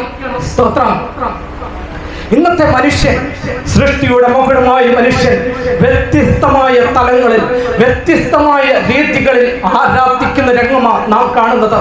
എപ്രകാരം എന്ന് ചോദിച്ചാൽ, സ്ഥലത്തിന് പ്രാധാന്യം കൊടുത്തുകൊണ്ട് ആരാധിക്കുന്ന മനുഷ്യൻ, കെട്ടിടങ്ങൾക്ക് പ്രാധാന്യം കൊടുത്തുകൊണ്ട് ആരാധിക്കുന്ന മനുഷ്യൻ, ചുവരുകൾക്ക് പ്രാധാന്യം കൊടുത്തുകൊണ്ട് ആരാധിക്കുന്ന മനുഷ്യൻ, മതത്തിനും മതത്തിന്റെ ആശയങ്ങൾക്കും പ്രാധാന്യം കൊടുത്ത് ആരാധിക്കുന്ന മനുഷ്യൻ, ഇങ്ങനെ വ്യത്യസ്ത രീതികളിൽ വ്യത്യസ്ത തലങ്ങളിൽ മനുഷ്യൻ ആരാധനകൾ നയിക്കുമ്പോൾ സ്വർഗം ഇറങ്ങി വന്നുകൊണ്ട് മണ്ണിലേക്ക് ഇറങ്ങി വന്നുകൊണ്ട് മനുഷ്യനോട് പറയുക എങ്ങനെ ആരാധിക്കണമെന്നും ആരെ ആരാധിക്കണമെന്നും എന്തുകൊണ്ട് ആരാധിക്കണമെന്നും കൂടെ വേദപുസ്തകത്തിലൂടെ വെളിപ്പെടുത്തുന്നു. അപ്പോൾ എങ്ങനെ ആരാധിക്കണമെന്നുള്ള കാര്യം സൃഷ്ടിയുടെ മകുടമായ മനുഷ്യനോട് സൃഷ്ടിതാവായ ദൈവം സൃഷ്ടിയായ മനുഷ്യനോട് പറയുകയാണ്: ദൈവം ആത്മാവാകുന്നു, അവനെ ആരാധിക്കുന്നവർ ആത്മാവിലും സത്യത്തിലും ആരാധിക്കണം. എങ്ങനെ ആരാധിക്കണം? ആത്മാവിലും സത്യത്തിലും ആരാധിക്കണം. ആരാണ് ദൈവം? ഇവിടെ പറയുന്നു ഗോഡ് ഈസ് സ്പിരിറ്റ്. ദൈവം ആത്മാവാകുന്നു. അപ്പോൾ ആരെയാണ് ആരാധിക്കേണ്ടത്? ആത്മാവാകുന്ന ദൈവത്തെ ആരാധിക്കണം. എങ്ങനെ ആത്മാവാകുന്ന ദൈവത്തെ ആരാധിക്കുക? മനുഷ്യന്റെ ഉപോധ മനസ്സിൽ കിടക്കുന്ന ഒരു ദൈവമുണ്ട്. അതിപ്രകാരമാണ്. അതായത് ഭൗതികമായ ഒരു ശരീരത്തെ വഹിച്ചുകൊണ്ട് കേവലം മണ്ണിൽ നിന്ന് ഉയർന്നു വന്ന മനുഷ്യനോട് തത്തുല്യനാക്കിയാണ് മനുഷ്യ ദൈവത്തെ കാണുന്നത്. അങ്ങനെയാണെങ്കിൽ ചോദ്യം, മനുഷ്യന്റെ പ്രത്യേകത എന്താണ്? മനുഷ്യന് പരസ്പരം കാണുവാനും അതോടൊപ്പം തന്നെ സ്പർശിക്കുവാനും കഴിയുന്ന ഒരു ഭൗതിക ശരീരത്തെ വഹിക്കുന്നവനാണ് മനുഷ്യനെങ്കിൽ അവന്റെ പ്രത്യേകത എന്താണ്? അവന്റെ പ്രത്യേകതയെ കുറിച്ച് ഇങ്ങനെയാ പറയുന്നത്: വർത്തമാന കാലത്തിൽ ജീവിച്ചുകൊണ്ട് പരിധിയും പരിമിതിയുമുള്ള മർത്യ ശരീരത്തിൽ വാണ് ദ്രവത്വമുള്ള ശരീരത്തിൽ ഇരുന്നു കൊണ്ട് തുടക്കമുള്ളതുപോലെ ഒടുക്കമുള്ള ഒടുവിൽ ഒരു പിടി മണ്ണിൽ അവസാനിച്ച് പൊടി പണ്ടായിരുന്നത് പോലെ പൊടിയിലേക്ക് തിരികെ ചേരുന്നതാണ് മനുഷ്യനെങ്കിൽ മനുഷ്യൻ ആരാധിക്കുന്ന ദൈവം എങ്ങനെയുള്ളവനാ? ആ ദൈവത്തെ കുറിച്ച് ഇങ്ങനെയാ പറയുന്നത്: മനുഷ്യ മനസ്സിന് അളക്കുവാൻ കഴിയാത്ത, മനുഷ്യന്റെ ബുദ്ധിമണ്ഡലത്തിൽ ഉൾക്കൊള്ളുവാൻ കഴിയാത്ത, അതോടൊപ്പം തന്നെ മനുഷ്യന്റെ അറിവിനോ ജ്ഞാനത്തിനോ എത്തിപ്പിടിക്കുവാൻ കഴിയാത്ത ഉന്നതങ്ങളിൽ അധിവസിക്കുന്ന, യെശയ്യാ പ്രവാചകന്റെ ഭാഷയിൽ പറഞ്ഞാൽ ഉന്നതനും ഉയർന്നവനും ഇരിക്കുന്നവനും ഇരുന്നവനും വരുന്നവനുമായ സർവശക്തിയുള്ള ദൈവമായ കർത്താവ്, ഇരുന്നവനും വരുന്നവനും അതോടൊപ്പം തന്നെ ഇരിക്കുന്നവനുമായ ഭൂതം ഭാവി വർത്തമാനം ഇത് ബാധിക്കാത്ത എല്ലാ കാലത്തെയും ഒരുപോലെയുള്ള ഒരു ദൈവം, ആൽഫയും ഒമേഗയും ആദിയും അന്ത്യനും എന്ന് പറഞ്ഞാൽ തുടക്കമില്ലാത്തവൻ ഒടുക്കമില്ലാത്തവൻ. ഈ ദൈവത്തെ നോക്കിക്കൊണ്ട് അപ്പോസ്തലനായ പൗലോസ് തിമോഥെയോസിന് എഴുതിയ 1-ാം ലേഖനം 6-ാം അധ്യായത്തിന്റെ 15-ാമത്തെ വാക്യത്തിൽ പറയുന്നത് ഇപ്രകാരമാണ്: ധന്യനായ ഏകാധിപതിയും രാജാതി രാജാവും കർത്താതി കർത്താവും താൻ മാത്രം അമർത്തി അമർത്യനും അടുത്തുകൂടാത്ത വെളിച്ചത്തിൽ വസിക്കുന്നവനും മനുഷ്യരാരും കാണാത്തവനും കാണുവാൻ വഹിയാത്തവനും അത്രേ. എന്ന് പറഞ്ഞാൽ ഈ ദൈവം എങ്ങനെയുള്ളവനാ? കേവലം ഒരു ഭൗതിക ശരീരത്തെ വഹിച്ചുകൊണ്ട് മനുഷ്യന്റെ കൺമുമ്പിൽ കാണുവാൻ കഴിയുന്ന ദൈവമല്ല എന്നുള്ള കാര്യം പൗലോസ് പറയുന്നത് ഇപ്രകാരം: താൻ മാത്രം അമർത്യനും അടുത്തുകൂടാത്ത വെളിച്ചത്തിൽ വസിക്കുന്നവനും മനുഷ്യരാരും കാണാത്തവനും കാണുവാൻ വഹിയാത്തവനും അത്രേ. വീണ്ടും രാജാക്കന്മാരുടെ പുസ്തകത്തിലേക്ക് വന്നാൽ 1 രാജാക്കന്മാർ 8-ാം അധ്യായത്തിൽ 27-ാം വാക്യത്തിലേക്ക് വരുമ്പോൾ ശലോമോൻ രാജാവ് ഇങ്ങനെയാ പറയുന്നത്: സ്വർഗത്തിലും സ്വർഗത്തിലും അങ്ങ് അടങ്ങുകയില്ല. പിന്നെ ഞാൻ പണിതിരിക്കുന്ന കെട്ടിടത്തിൽ ആലയത്തിൽ അടങ്ങുന്നത് എങ്ങനെ? എന്ന് പറഞ്ഞാൽ മനുഷ്യൻ അതിരിട്ട സ്ഥലങ്ങളിൽ ഒതുങ്ങാത്ത, മനുഷ്യൻ അതിരിട്ട താഴ്വരകളിൽ ഒതുങ്ങാത്ത, മനുഷ്യൻ അതിരിട്ട മലകളിൽ ഒതുങ്ങാത്ത, മനുഷ്യൻ അതിരിട്ട കെട്ടിടങ്ങളിൽ ഒതുങ്ങാത്ത, മനുഷ്യൻ അതിരിട്ട ചുവരുകളിൽ ഒതുങ്ങാത്ത, ആകാശവും ഭൂമിയും നിറഞ്ഞു നിൽക്കുന്ന, ദൂരസ്ഥനും സമീപസ്ഥനുമായി നിൽക്കുന്ന ഒരു ദൈവം. ആ ദൈവത്തെ നോക്കിക്കൊണ്ട് ഇപ്രകാരമാ പറയുന്നത്. ജെറമ്യാ പ്രവാചകന്റെ പുസ്തകം 23-ാം അധ്യായം 24-ാം വാക്യം: ഞാൻ ദൂരസ്ഥനായ ദൈവം മാത്രമോ സമീപസ്ഥനായ ദൈവവും കൂടിയല്ലയോ? എന്ന് പറഞ്ഞാൽ സങ്കീർത്തനക്കാരുടെ ഭാഷയിൽ പറഞ്ഞാൽ സത്യമായി വിളിച്ചപേക്ഷിക്കുന്ന ഏവനും സമീപസ്ഥനായി കടന്നു വരുന്ന ഒരു ദൈവം. മത്തായിയുടെ സുവിശേഷം 18-ാം അധ്യായത്തിന്റെ 17-ാമത്തെ വാക്യത്തിലേക്ക് കടന്നു ചെല്ലുമ്പോൾ അവിടെ ഇങ്ങനെയാ പറയുന്നത്. 20-ാം വാക്യത്തിലേക്ക് ചെല്ലുമ്പോൾ അവിടെ ഇങ്ങനെയാ പറയുന്നത്: 2-3 പേർ എന്റെ നാമത്തിൽ കൂടി വരുമ്പോൾ ഞാൻ അവരുടെ നടുവിലേക്ക് ഇറങ്ങി വരുന്ന ദൈവം. മത്തായിയുടെ സുവിശേഷം 28-ാം അധ്യായത്തിന്റെ 18-ാം വാക്യത്തിലേക്ക് വരുമ്പോൾ ഞാൻ ലോകാവസാനത്തോളം എല്ലാ നാളും കൂടെയുള്ള ഒരു ദൈവം. അതോടൊപ്പം തന്നെ സങ്കീർത്തനക്കാരനായ ദാവീദിന്റെ ഭാഷയിൽ പറഞ്ഞാൽ അവിടെ എങ്ങനെയാ പറയുന്നത്: നിന്റെ ആത്മാവിനെ ഒളിച്ച് ഞാൻ എവിടേക്ക് ഓടും? തിരുസന്നിധി വിട്ട് ഞാൻ എവിടേക്ക് പോകും? സ്വർഗത്തിൽ കയറിയാൽ അങ്ങ് അവിടെയുണ്ട്, പാതാളത്തിൽ എന്റെ കിടക്ക് വിരിച്ചാൽ അവിടെയും അങ്ങുണ്ട്. ഉഷസിഞ്ചിറങ്ങ് ധരിച്ചു സമുദ്രത്തിന്റെ അറ്റത്ത് ചെന്ന് പാർത്താലോ അവിടെയും അങ്ങ് ഉണ്ട്. എന്ന് പറഞ്ഞാൽ സർവശക്തനായ, സർവവ്യാപിയായ, സർവജ്ഞാനിയായ ഒരു ദൈവം. ഈ ദൈവത്തെ ഒരു കൂട്ടിലിട്ട് അടയ്ക്കുവാനോ, ഈ ദൈവത്തെ ഒരു ഗ്രാമത്തിലിട്ട് ഒതുക്കുവാനോ, ഈ ദൈവത്തെ ഒരു രാജ്യത്തിലിട്ട് ഒതുക്കുവാനോ, ഈ ദൈവത്തെ ഒരു ഭൂഖണ്ഡത്തിലിട്ട് ഒതുക്കുവാനോ കഴിയാത്ത തലത്തിൽ സർവശക്തനായ ഒരു ദൈവമാണത്രേ. ദൈവമാരെന്ന് വെളിപ്പെടുത്തി കിട്ടി. അപ്പം ആരാധിക്കുന്നവൻ എങ്ങനെയുള്ളവരെ ആരാധിക്കണം? സർവജ്ഞാനിയും സർവവ്യാപിയും സർവ ശക്തനുമായ ദൈവത്തെ അത്രേ നാം ആരാധിക്കേണ്ടത്. എന്തുകൊണ്ടാണ് ഈ ദൈവത്തെ ഞാൻ ആരാധിക്കേണ്ടത്? സങ്കീർത്തനങ്ങൾ 95:6 അവിടെ എങ്ങനെയാ പറയുന്നത്: വരുവിൻ നാം വണങ്ങി നമസ്കരിക്കാം, നമ്മെ നിർമ്മിച്ച യഹോവയുടെ മുമ്പിൽ മുട്ടുകുത്തുക. എന്ന് പറഞ്ഞാൽ എനിക്കൊരു സൃഷ്ടിതാവുണ്ട് എന്ന് വരികിൽ ഈ പ്രപഞ്ചത്തെ സൃഷ്ടിച്ചൊരു ദൈവമാണ്, ഈ പ്രപഞ്ചത്തെ സൃഷ്ടിച്ച ദൈവമാണ് എന്നെ സൃഷ്ടിച്ചത്. ആകയാൽ ഞാൻ ആരാധിക്കുന്നവൻ എന്നെ സൃഷ്ടിച്ചവനെ തന്നെ ആരാധിക്കണം. സൃഷ്ടിതാവാൻ ദൈവത്തെ ചെയ്യണം, ആരാധിക്കണം. എങ്ങനെ ആരാധിക്കണം? ആത്മാവിലും സത്യത്തിലും ആരാധിക്കണം. അവിടെ എങ്ങനെയാ പറയുന്നത്? ഇംഗ്ലീഷിലേക്ക് കടന്നു വരുമ്പോൾ God is spirit and those who worship him must worship in truth and spirit. എന്ന് പറഞ്ഞാൽ ഈ വാക്യത്തിലൂടെ പറയുന്നത് അർത്ഥം എന്ന് പറഞ്ഞാൽ ഇന്ന് ക്രിസ്ത്യൻ ലോകത്തിൽ തെറ്റായ തലത്തിൽ വ്യാഖ്യാനിച്ചുകൊണ്ടും തെറ്റായ തലത്തിൽ ഉപദേശിച്ചുകൊണ്ടും ജനത്തെ ആകെ മൊത്തത്തിൽ കുഴപ്പത്തിലാക്കുന്ന ഒരു വേദഭാഗമാണ് യോഹന്നാൻ 4:24. അതായത് ദൈവം ആത്മാവാകുന്നു എന്നും അവനെ ആരാധിക്കുന്നവർ ആത്മാവിലും സത്യത്തിലും ആരാധിക്കണമെന്ന് തിരുവെഴുത്ത് പറയുന്നു. അപ്പോൾ അങ്ങനെയാണെങ്കിൽ ഏത് ആത്മാവിലാണ് നാം ആരാധിക്കേണ്ടത്? ഇവിടെ നാം മനസ്സിലാക്കേണ്ടത് ഒരു കാര്യം എന്ന് പറയുന്നത്, വിശുദ്ധ വേദപുസ്തകം മലയാളം തർജ്ജമ ചെയ്തിരിക്കുന്നത് ഇംഗ്ലീഷിൽ നിന്നാണ്. ഇംഗ്ലീഷ് തർജ്ജമ ചെയ്തിരിക്കുന്നത് കിങ് ജെയിംസ് വേർഷനിൽ നിന്നാണ്. ഇംഗ്ലീഷിനെ തന്നെ ഗ്രീക്ക്, ഹീബ്രു, അറാമ്യ ഈ 3 ഭാഷകളിലാണ് ഈ പറഞ്ഞിരിക്കുന്ന ഇംഗ്ലീഷിലേക്ക് കൊണ്ടുവന്നത്. അതുകൊണ്ട് തന്നെ ഓരോ വാക്കുകൾക്കും അക്കങ്ങൾക്കും വലിയ പ്രാധാന്യമുണ്ട്. എന്ന് പറഞ്ഞാൽ നാം ഒരാൾക്ക് മേ ഗോഡ് ബ്ലസ് യു എന്ന് എഴുതുമ്പോൾ ഗോഡിന് നാം ജി എഴുതും. ജി എങ്ങനെ എഴുതുന്നത്? സ്മോൾ ആണോ ക്യാപിറ്റൽ ആണോ? ക്യാപിറ്റലാണ്. അപ്പൊ ഈ ക്യാപിറ്റൽ ഇടുന്നതിന് ഒരു അർത്ഥമുണ്ട്. കാരണം വലിയവനാണ്.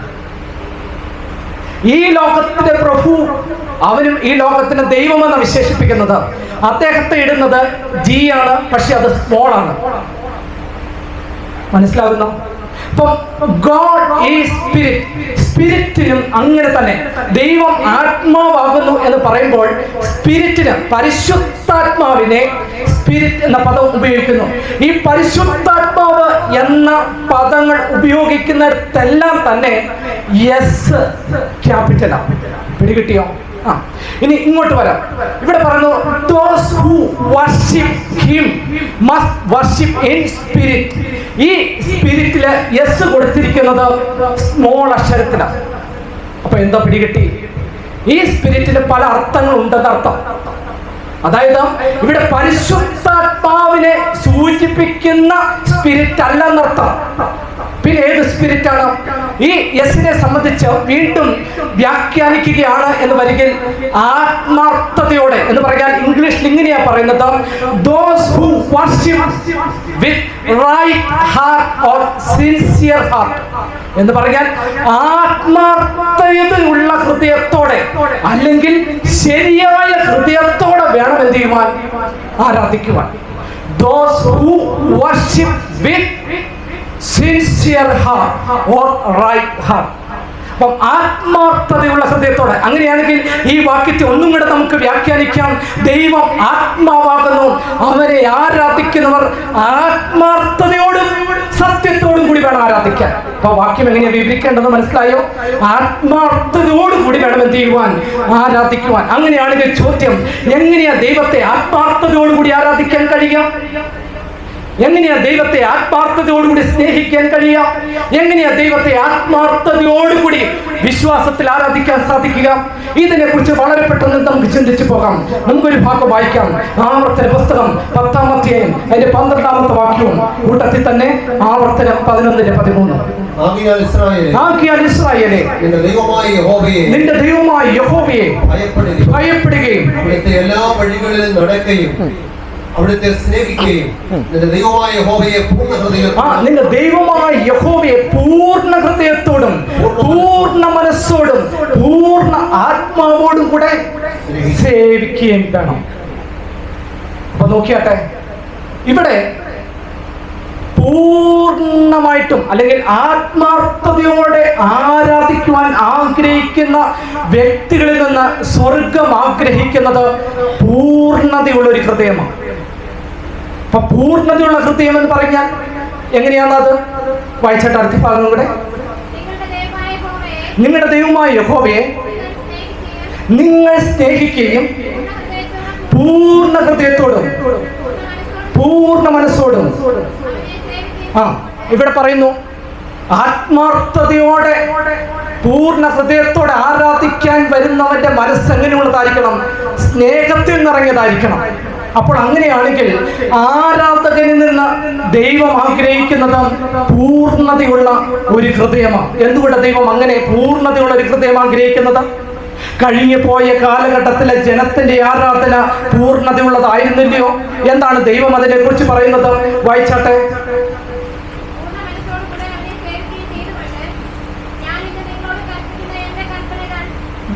മത്തായിയുടെ സുവിശേഷം 15-ാം അധ്യായത്തിൽ 8-ാമത്തെ വാക്യം വായിച്ചിട്ട്. മത്തായി 15:8. അവിടെ ഇങ്ങനെയാണ് പറഞ്ഞത്, കർത്താവായ യേശുക്രിസ്തു പ്രവാചകനായ യെശയ്യാവിലൂടെ ഈ ജനം എന്നെ ആദരം കൊണ്ട് ബഹുമാനിക്കുന്നു, ഹൃദയം കൊണ്ട് അകന്നിരിക്കുന്നു എന്ന് പറഞ്ഞാൽ അർത്ഥം സ്വർഗം കഴിഞ്ഞ കാലങ്ങളിൽ വരെ ഈ ജനത്തിന്റെ ആരാധനയെ തിരസ്കരിച്ചിരുന്നു എന്നർത്ഥം. എന്ന് പറഞ്ഞാൽ ഈ ജനത്തിന്റെ ആരാധന എന്ന് പറയുന്നത് ആദരത്തിൽ എന്നർത്ഥം.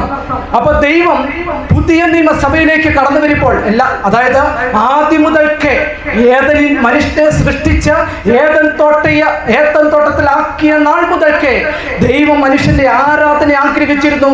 ആ ആരാധന എന്നത് പൂർണ്ണ ഹൃദയത്തോടു കൂടിയായിരുന്നു. അപ്പൊ പൂർണ്ണ ഹൃദയത്തോടു കൂടി എന്ന് പറഞ്ഞാൽ ദൈവത്തെ ആദരത്തിൽ ബഹുമാനിക്കുന്നതിലല്ല, ഹൃദയത്തിൽ ബഹുമാനിക്കുന്നതാണ്. അപ്പൊ ആരാധകൻ ആദ്യം എന്ത് കൊടുക്കണം? ഹൃദയം ദൈവത്തിന് കൊടുക്കണം. അപ്പോൾ എങ്ങനെയാണ് ദൈവത്തിന് ഹൃദയത്തെ കൊടുത്ത് ആരാധിക്കാൻ സാധിക്കുക? നമുക്ക് വായിക്കാം.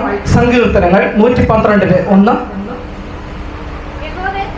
യഹോവയെ സ്തുതിപ്പിൻ, യഹോവയെ ഭയപ്പെട്ട് അവന്റെ കൽപ്പനകളിൽ ഏറ്റവും ഇഷ്ടപ്പെടുന്ന മനുഷ്യൻ ഭാഗ്യവാൻ. എന്ന് പറഞ്ഞാൽ ആത്മാർത്ഥതയോടെ ആരാധിക്കുവാനായിട്ട് ഒരുവൻ ഇച്ഛിക്കുന്നു എങ്കിൽ അവനെ സ്നേഹിച്ച് അവന്റെ കൽപ്പനകളെ പ്രമാണിച്ചുകൊണ്ട് വേണം എന്ത് ചെയ്യുവാൻ, ആരാധിക്കുവാൻ. അപ്പോൾ ആത്മാർത്ഥതയുള്ളവന്റെ ആരാധന എങ്ങനെയായിരിക്കും? ദൈവത്തെ സ്നേഹിക്കുന്നതായിരിക്കും. എങ്ങനെയാ ദൈവത്തെ സ്നേഹിക്കുക? യോഹന്നാൻ എഴുതിയ 1-ാം ലേഖനം 5-ാം അധ്യായത്തിന്റെ 3-ാമത്തെ വാക്യം അവിടെ ഇങ്ങനെയാണ് പറയുന്നത്. യോഹന്നാൻ എഴുതിയ 1-ാം ലേഖനം 5-ാം അധ്യായത്തിന്റെ 3-ാമത്തെ വാക്യം, അവിടുത്തെ കൽപ്പനകളെ പ്രമാണിക്കുന്നതല്ലോ ദൈവത്തോടുള്ള സ്നേഹം. അപ്പൊ നോക്കിയാട്ടെ, ദൈവത്തെ ഭയപ്പെടുന്ന മനുഷ്യൻ, ദൈവത്തെ സ്നേഹിക്കുന്ന മനുഷ്യൻ എപ്രകാരം സ്നേഹിക്കണം? അവിടുത്തെ കൽപ്പനകളെ പ്രമാണിച്ചുകൊണ്ട് വേണം എന്ത് ചെയ്യുവാൻ, ദൈവത്തെ സ്നേഹിക്കുവാൻ. അപ്പോൾ അങ്ങനെ സ്നേഹിക്കുന്നവന്റെ ഹൃദയം എങ്ങനെയുള്ളതായിത്തീരുന്നു? പൂർണ്ണതയുടെ തലത്തിലേക്ക് കടന്നു വരുന്നു. അങ്ങനെ പൂർണ്ണതയോടുകൂടി കടന്നു വരുന്നവൻ ആത്മാർത്ഥതയോടുകൂടി ആരാധിക്കുവാനായി അവനെ തന്നെ എന്ത് ചെയ്യുന്നു, ഒരുക്കുന്നു. വീണ്ടും നമുക്ക് ഒരു ഭാഗം കൂടെ വായിക്കാം, എപ്രകാരം ആരാധിക്കണം എന്നതിനെ കുറിച്ച്. എബ്രായർക്ക് എഴുതിയ ലേഖനം 11-ാം അധ്യായം 4-ാമത്തെ വാക്യം. എബ്രായർ 11:4. വിശ്വാസത്താൽ ഹാബേൽ ദൈവത്തിന് കയീന്റേതിലും ഉത്തമമായ യാഗം. ഇവിടെ നാം മനസ്സിലാക്കേണ്ടത്, കയീന്റെ യാഗത്തെ നിരസിക്കുകയും ഹാബേലിന്റെ യാഗത്തെ അംഗീകരിക്കുകയും ചെയ്തു. ഹാബേൽ ദൈവസന്നിധിയിൽ ഉത്തമമായ യാഗം കഴിച്ചു. ഹാബേലിന്റെ യാഗമാകട്ടെ പ്രസാദിച്ചു. കാരണം എന്താ? അവിടെ ഇങ്ങനെയാണ് പറയുന്നത്, അപ്പോസ്തലനായ പൗലോസ് വിശ്വാസത്താൽ ഹാബേൽ കയീനിലും ഉത്തമമായ യാഗം കഴിച്ചു. അപ്പോൾ എന്ന് പറഞ്ഞാൽ ഹാബേൽ കഴിച്ച യാഗം എങ്ങനെയുള്ളതായിരുന്നു? വിശ്വാസത്താലായിരുന്നു. അങ്ങനെയാണെങ്കിൽ നാം കഴിക്കേണ്ടത് ആരാധന ആത്മാർത്ഥതയുള്ളതായിരിക്കണമെങ്കിൽ എപ്രകാരം കഴിക്കണം? വിശ്വാസത്തിൽ കഴിക്കണം. അങ്ങനെയാണെങ്കിൽ വിശ്വാസത്തിന്റെ അടിസ്ഥാനം എന്താണ്? റോമർക്ക് എഴുതിയ ലേഖനം 10-ാം അധ്യായത്തിന്റെ 17-ാമത്തെ വാക്യം ഇങ്ങനെയാണ് പറയുന്നത്, ആകയാൽ വിശ്വാസം കേൾവിയാലും കേൾവി ക്രിസ്തുവിന്റെ വചനത്താലും വരുന്നു. എന്ന് പറഞ്ഞാൽ ഹാബേലിന്റെ യാഗം കയീനിലും ഉത്തമമായി തീർന്നതിന്റെ കാരണം ഹാബേൽ കഴിച്ച ആരാധന വിശ്വാസത്താലായിരുന്നു. വിശ്വാസത്താൽ എന്ന് പറഞ്ഞാൽ ദൈവവചനത്തിന്റെ അടിസ്ഥാനത്തിലായിരുന്നു എന്നർത്ഥം. അപ്പോൾ അങ്ങനെയാണ് ചോദ്യം, വിശ്വാസത്തിൽ തിരുവചനത്തിന്റെ അടിസ്ഥാനത്തിൽ ആണ് ആരാധന കഴിക്കുന്നതെങ്കിൽ, ക്രിസ്തുവിന്റെ വചനത്തിന്റെ അടിസ്ഥാനത്തിലാണെങ്കിൽ ക്രിസ്തുവിന്റെ വചനം ഏതാണ്?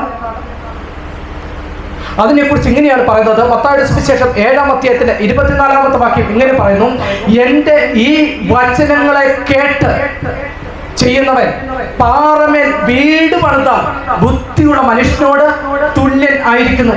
ഏതാ? എന്റെ ഈ വചനങ്ങളെ കേട്ട് ചെയ്യുന്നവൻ എന്ന് പറഞ്ഞാൽ വിശുദ്ധ വേദ പുസ്തകത്തിൽ 66 പുസ്തകങ്ങളിലായി 1189 അധ്യായങ്ങളിലായി 31,173 വാക്യങ്ങളിലായി 7,74,746 അക്കങ്ങളിലായി മനുഷ്യനെ കൂട്ടുവാനും കുറയ്ക്കുവാനും അധികാരമില്ലാത്ത ഉടമസ്ഥനും അധികാരിയുമായ ദൈവത്തിന്റെ ഈ തിരുവെഴുത്ത് താളുകളിൽ പ്രവാചകന്മാർ മുഖാന്തരം, ദാസന്മാർ മുഖാന്തരം വെളിപ്പെടുത്തി തന്നിരിക്കുന്ന, അപ്പോസ്തലന്മാർ മുഖാന്തരം വെളിപ്പെടുത്തി തന്നിരിക്കുന്ന ദൈവം ദർശനത്തിലൂടെയും അതോടൊപ്പം തന്നെ വെളിപ്പാടുകളിലൂടെയും വെളിപ്പെടുത്തി തന്നിരിക്കുന്ന ഈ തിരുവെഴുത്തുകൾ, എന്റെ പ്രമാണങ്ങൾ, എന്റെ വചനങ്ങൾ കേട്ടു ചെയ്യുന്നവൻ പാറമേൽ വീട് പണിത ബുദ്ധിയുള്ള മനുഷ്യനോട് തുല്യനാകുന്നു. അങ്ങനെയാണെങ്കിൽ ബുദ്ധിയുള്ള മനുഷ്യന്റെ പ്രത്യേകത എന്താ? വീണ്ടും സദൃശവാക്യം 15-ാം അധ്യായത്തിന്റെ 24-ാമത്തെ വാക്യം അവിടെ ഇങ്ങനെയാണ് പറയുന്നത്, ബുദ്ധിമാന്റെ യാത്ര മേലോട്ടാകുന്നു, കീഴെയുള്ള പാതാളത്തെയോ അവൻ അകന്നിരിക്കുന്നു. എന്ന് പറഞ്ഞാൽ എന്താർത്ഥം? ബുദ്ധിയുള്ള മനുഷ്യൻ പാറമേൽ വീട് പണിയും. പാറമേൽ വീട് പണിയുക എന്ന് പറഞ്ഞാൽ ദൈവത്തിന്റെ തിരുവെഴുത്തുകളെ കേട്ട് അനുസരിച്ച് പ്രമാണിച്ചുകൊണ്ട് ക്രിസ്തുവിന്റെ വചനത്തിന്റെ അടിസ്ഥാനത്തിൽ വിശ്വാസത്തോടെ ആത്മാർത്ഥതയോടെ ദൈവത്തെ ആരാധിക്കുന്നവനാണത്രേ. അപ്പോൾ മനസ്സിലാക്കുക, എന്റെ ദൈവത്തെ ആത്മാവിലും സത്യത്തിലും ആരാധിക്കുക എന്ന് പറയുന്നതിന്റെ അർത്ഥം ആത്മാർത്ഥതയോടെ, സ്നേഹത്തോടെ, വിശ്വാസത്തോടെ ആരാധിക്കണമെന്നർത്ഥം. ഒന്ന് പിടികെട്ടിയേ, ആത്മാർത്ഥതയോടുകൂടി എന്ത് ചെയ്യണം? ദൈവത്തെ ആരാധിക്കണം. തുടർന്ന് പറയുന്നു, സത്യത്തിലും ആരാധിക്കണം. ആരാധന അവിടെ തീരുന്നില്ല. ആത്മാർത്ഥതയോടെ ആരാധിച്ചാൽ അവിടെ അവസാനിക്കുന്നില്ല. കർത്താവ് ശമരിയക്കാരിയെ സ്ത്രീയോട് പറയുക, എങ്ങനെ ആരാധിക്കണമെന്ന് ചോദിച്ചാൽ ഇപ്രകാരം, ദൈവം ആത്മാവാകുന്നു, അവനെ ആരാധിക്കുന്നവർ ആത്മാർത്ഥതയോടെ, അതായത് പൂർണ്ണ ഹൃദയത്തോടെ അവന്റെ കൽപ്പനകളെ പ്രമാണിച്ചുകൊണ്ട് സ്നേഹത്തോടെ വിശ്വാസത്തോടെ നീ ആരാധിക്കുന്നതോടൊപ്പം സത്യത്തിലും ആരാധിക്കണം. അങ്ങനെയാണെങ്കിൽ അടുത്ത ചോദ്യം, എന്താണ് സത്യം? ആരാണ് സത്യം? നമുക്ക് വായിക്കാം. യോഹന്നാൻ എഴുതിയ സുവിശേഷം 14-ാം അധ്യായം അതിലെ 6-ാമത്തെ വാക്യം. യേശു അവനോട് ഞാൻ തന്നെ വഴിയും സത്യവും ജീവനും ആകുന്നു എന്ന് പറഞ്ഞാൽ ആരാണ് യേശു? മാനവ കുലത്തിലേക്ക് ഇറങ്ങി വന്ന ദൈവത്തിന്റെ രക്ഷാ പദ്ധതി വെളിപ്പെടുത്തേണ്ടതിനും കാലാധീനതയിൽ നിന്ന് ചരിത്രത്തിലേക്ക് ഇറങ്ങി, ചരിത്രത്തിലൂടെ പ്രവചനത്തിലേക്ക് വന്നു, പ്രവചനത്തിലൂടെ ലോകത്തിലേക്ക് വെളിപ്പെട്ട ഒരുവൻ ജഡത്തിൽ വെളിപ്പെട്ടു, സ്ത്രീയുടെ സന്തതിയായി ജനിച്ചു, ദാസന്മാരുടെ മുമ്പാകെ വെളിപ്പെട്ടു, ദൈവത്തിന്റെ രക്ഷാ പദ്ധതി പ്രസംഗിച്ചു, ലോകത്തിൽ വിശ്വസിച്ചു, തേജസ്സിൽ എടുക്കപ്പെട്ട ഒരുവൻ, അവനാണ് കർത്താവായ യേശു ക്രിസ്തു. ആ യേശു ക്രിസ്തുവിനെ കുറിച്ച് ഇങ്ങനെയാണ് പറയുന്നത്, അവനിൽ പോഷിക്കില്ല, അവനിൽ കള്ളമില്ല, അവനിൽ ചതിയില്ല, അവനിൽ വഞ്ചനയില്ല. ഉവ്വെങ്കിൽ ഉവ്വ എന്നും ഇല്ല എങ്കിൽ ഇല്ല എന്നും പറയുന്ന ഒരുവൻ, അവൻ അവനെ കുറിച്ച് ഇപ്രകാരമാണ് വിളിച്ചു പറയുന്നത്, ഞാൻ തന്നെ വഴിയും സത്യവും ജീവനും ആകുന്നു. ഈ സത്യത്തെ നോക്കിക്കൊണ്ടാണ് അപ്പോസ്തലനായ പത്രോസ് ജെറുസലേമിൽ എഴുന്നേറ്റ് നിന്നുകൊണ്ട് പ്രസംഗിച്ചത്, മറ്റൊരുത്തനിലും രക്ഷയില്ല, രക്ഷിക്കപ്പെടുവാൻ ആകാശത്തിന് കീഴിൽ മനുഷ്യരുടെ ഇടയിൽ നൽകപ്പെട്ട വേറൊരു നാമവും ഇല്ല. അങ്ങനെയാണെങ്കിൽ യേശു ക്രിസ്തുവാക്കുന്ന സത്യം ഇപ്രകാരമാണ് വെളിപ്പെടുത്തുന്നത്. എന്തെന്ന് ചോദിച്ചാൽ, ഞാൻ മശികയാകുന്നു എന്നും എന്നെ ആരാധിക്കുന്നവർ ആത്മാവിന് സത്യത്തിലും ആരാധിക്കണമെന്നും കൂടെ ഈ തിരുവെഴുത്ത് വെളിപ്പെടുത്തുന്നു. എന്ന് പറയാൻ യേശു ക്രിസ്തുവാക്കുന്ന സത്യത്തെ അംഗീകരിച്ചുകൊണ്ടും വിശ്വസിച്ചുകൊണ്ടും സ്വീകരിച്ചുകൊണ്ടും എന്ത് ചെയ്യണം? ആരാധിക്കണം. അങ്ങനെയാണെങ്കിൽ അടുത്ത ചോദ്യം, ഈ ശമരിയക്കാരിയായ സ്ത്രീ യേശുവിനോട് പറയുന്ന ഒരു ഭാഗമുണ്ട്, അല്ലെ 23-ാമത്തെ വാക്യം, നീ മശിക എന്ന് ഞാൻ അറിയുന്നു എന്ന് പറഞ്ഞാൽ ഈ ലോകത്തിലേക്ക് ഒരു മശിക വരും എന്നും അവൻ വരുമ്പോൾ സകലതും അറിയിച്ചു തരും എന്നും സ്ത്രീ യേശുവിനോട് പറയുമ്പോൾ യേശു തിരിച്ചു മറുപടി പറയുന്നത് ഇപ്രകാരമാണ്, നിന്നോട് സംസാരിക്കുന്നവൻ ഞാൻ തന്നെ മശിക. എന്താണ് ഈ മശിക എന്ന വാക്കിന് കൊടുത്തിരിക്കുന്ന അർത്ഥം? അഭിഷക്തൻ എന്നർത്ഥത്തെ. അഭിഷക്തൻ എന്ന് പറഞ്ഞാൽ എന്താണ്? ദാനിയേലിന്റെ ഭാഷയിൽ പറഞ്ഞാൽ അവൻ മാനവ ജാതിക്ക് വേണ്ടി ഛേദിക്കപ്പെടേണ്ടത്. അഭിഷക്തൻ എന്ന് പറഞ്ഞാൽ എന്റെ പാപങ്ങൾക്ക് വേണ്ടി ചിരച്ഛേദം ചെയ്യപ്പെടേണ്ട, എന്റെ പാപങ്ങൾക്ക് വേണ്ടി അവസാനത്തുള്ളി രക്തവും ഊറ്റി നൽകപ്പെടേണ്ടത്, എന്റെ പാപങ്ങൾക്ക് വേണ്ടി കാൽവരിയുടെ കൊലക്കളത്തിലേക്ക് നടന്നു കയറേണ്ടത് ഒരു അഭിഷക്തൻ. അവനാണ് ശമരിയയുടെ പട്ടണത്തിൽ കടന്നു വന്നുകൊണ്ട് പറയുന്നത്, ആമേൻ, എന്നിൽ വിശ്വസിക്കണം, എന്നിൽ വിശ്വസിക്കുന്നവൻ മരിച്ചാലും ജീവിക്കും, ജീവിച്ചിരുന്നെന്നിൽ വിശ്വസിക്കുന്നവനോ ഒരു നാളും മരിക്കുകയില്ല എന്ന് പറഞ്ഞാൽ ഞാൻ തന്നെ സത്യം. സത്യത്തെ എന്ത് ചെയ്യണം? അംഗീകരിക്കണം, വിശ്വസിക്കണം എന്നുള്ള കാര്യം പറയുന്നു. അങ്ങനെയാണെങ്കിൽ തുടർന്നും വീണ്ടും യേശു ക്രിസ്തുവാകുന്ന സത്യത്തെ, യേശു ക്രിസ്തുവാകുന്ന സത്യത്തെ എങ്ങനെ സ്വീകരിക്കണം, എങ്ങനെ അംഗീകരിക്കണം, എങ്ങനെ നമ്മുടെ ജീവിതത്തിന്റെ ഭാഗമാക്കണം? 3-4 വാക്യങ്ങൾ ഇങ്ങനെയാണ് പറയുന്നത്. കൊരിന്ത്യർക്ക് എഴുതിയ 1-ാം ലേഖനം 15-ാം അധ്യായത്തിന്റെ 3-4 വാക്യവും, തിമോഥെയോസിന് എഴുതിയ 1-ാം ലേഖനം 1-ാം അധ്യായത്തിന്റെ 15, യോഹന്നാൻ 20:31, അപ്പോസ്തല പ്രവൃത്തി 2:38, റോമർ 10:9 ഈ വാക്യങ്ങളുടെ പിൻബലത്തോടെ യേശു ക്രിസ്തുവാകുന്ന സത്യത്തെ എപ്രകാരം അംഗീകരിക്കണമെന്നും എപ്രകാരം സ്വീകരിക്കണമെന്നും എപ്രകാരം നമ്മുടെ ജീവിതത്തിലേക്ക് കൊണ്ടുവരണം എന്നതിനെ കുറിച്ച് ഇവിടെ വെളിപ്പെടുത്തുക. ഈ വാക്യങ്ങൾ അവിടെ ഇങ്ങനെയാണ് പറയുന്നത്, ക്രിസ്തു നമ്മുടെ പാപങ്ങൾക്ക് വേണ്ടി തിരുവെഴുത്തുകളിൽ പ്രകാരം മരിച്ചു, അടക്കപ്പെട്ടു, തിരുവെഴുത്തുകളിൽ പ്രകാരം 3-ാം നാൾ ഉയർത്തെഴുന്നേറ്റു എന്ന് ഞാൻ ഹൃദയം കൊണ്ട് അംഗീകരിക്കുകയും തുടർന്ന് പറയുന്നത്, ക്രിസ്തുയേശു പാപികളെ രക്ഷിപ്പാൻ ഈ ലോകത്തിൽ വന്നു എന്നുള്ളതും എല്ലാവരും അംഗീകരിപ്പാനും വിശ്വാസീയമായ യോഗ്യമായ വചനമെന്നും ഞാൻ ആ പാപികളിൽ ഒന്നാമൻ എന്നുള്ള യാഥാർത്ഥ്യത്തെ അംഗീകരിച്ചുകൊണ്ടും തുടർന്ന് പറയുന്നു, യേശു ദൈവപുത്രനായ ക്രിസ്തു എന്ന് വിശ്വസിക്കേണ്ടതിനും വിശ്വസിച്ചിട്ട് ജീവൻ ഉണ്ടാകേണ്ടതിന്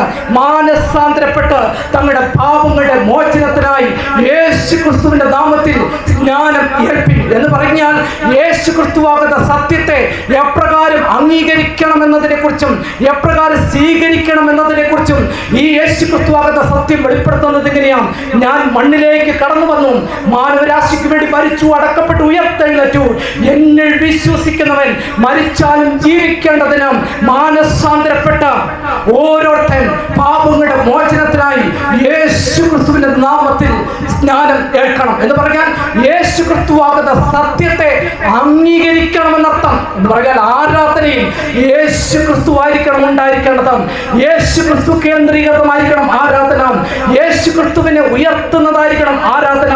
യേശു ക്രിസ്തുവിനെ മഹത്വപ്പെടുത്തുന്നതായിരിക്കണം ആരാധന. ആരാധന യേശു ക്രിസ്തുവിനോടായിരിക്കണം. ശമരിയക്കാരിയായ സ്ത്രീയോട് പറയാം, യേശു ക്രിസ്തുവാകുന്ന സത്യത്തെ അംഗീകരിക്കണം എന്ന് പറയാൻ വരുവാനിരിക്കുന്ന മശിക ഞാനാകുന്നു, ആ മശികയെ നീ അംഗീകരിക്കണം. തുടർന്ന് പറയുന്നു സത്യം ഏത് എന്നുള്ളതിനെ കുറിച്ചാണ്. വിശുദ്ധ സഭായോഗം കൂടേണ്ടതാണ് സ്വസ്ഥതയ്ക്കുള്ള ശബത്ത് ആകുന്നു എന്ന് പറഞ്ഞാൽ ദൈവം മനുഷ്യനെ ആരാധിക്കുവാൻ വേണ്ടി ഒരു ദിവസം നൽകിയപ്പോൾ ആ ദിവസത്തെ എടുത്തു പറയുക ഇപ്രകാരം, വിശുദ്ധ സഭായോഗം കൂടേണ്ടതാണ് സ്വസ്ഥതയ്ക്കുള്ള ശബത്താകുന്നു എന്ന് പറഞ്ഞാൽ സഭായോഗം കൂടുവാൻ ദൈവം ഒരു ദിവസം ക്രമീകരിച്ചിട്ടുണ്ട്. ദൈവത്തെ ആരാധിക്കുവാൻ ഒരു ദിവസം ക്രമീകരിച്ചിട്ടുണ്ട്. അതാണ് ന്യായപ്രമാണമാകുന്ന 10 കൽപ്പനയിലെ 4ാം കൽപ്പന എടുത്തു പറയുന്നത്. ആഴ്ചവട്ടത്തിന്റെ 7ാം ദിവസം ശനിയാഴ്ച വിശുദ്ധ ശബത്ത് ആണ് എങ്കിൽ, അത് സത്യമാണ് തിരുവചനം വെളിപ്പെടുത്തുന്നത് എങ്കിൽ, എന്നെ കേൾക്കുന്ന, എന്നെ സ്നേഹിക്കുന്ന, സുവിശേഷത്തെ സ്നേഹിക്കുന്ന, കർത്താവിനെ സ്നേഹിക്കുന്ന, ആത്മാർത്ഥതയോടെ ദൈവത്തെ ആരാധിക്കുവാൻ ആഗ്രഹിക്കുന്ന, ജീവനിലേക്ക് കടക്കുവാൻ ഇച്ഛിക്കുന്ന ഒരുവനോട് പറയട്ടെ, ആഴ്ചവട്ടത്തിന്റെ 7ാം ദിവസം വിശുദ്ധ ശബത്ത് ശനിയാഴ്ച അത് ദൈവത്തിന് വേണ്ടി വിശുദ്ധ സഭായോഗം കൂടേണ്ടുന്ന സ്വസ്ഥതയ്ക്കുള്ള ശബത്താണത്രേ. ഇത് എത്ര കാലം ആരാധിക്കണം ഈ ശബത്ത്? അതിനെക്കുറിച്ച് എബ്രായർക്കെഴുതിയ ലേഖനം 10ാം അധ്യായത്തിന്റെ 24ാം വാക്യം എങ്ങനെയാണ് പറയുന്നത്? ഈ സഭായോഗം എത്ര കാലം കൂടണം എന്നതിനെ കുറിച്ച് എബ്രായർക്കെഴുതിയ ലേഖനം 10ാം അധ്യായത്തിന്റെ 24ാം വാക്യം, ചിലർ ചെയ്യുന്നത് പോലെ സഭായോഗങ്ങൾ ഉപേക്ഷിക്കരുത്, തമ്മിൽ പ്രബോധിപ്പിച്ചുകൊണ്ടും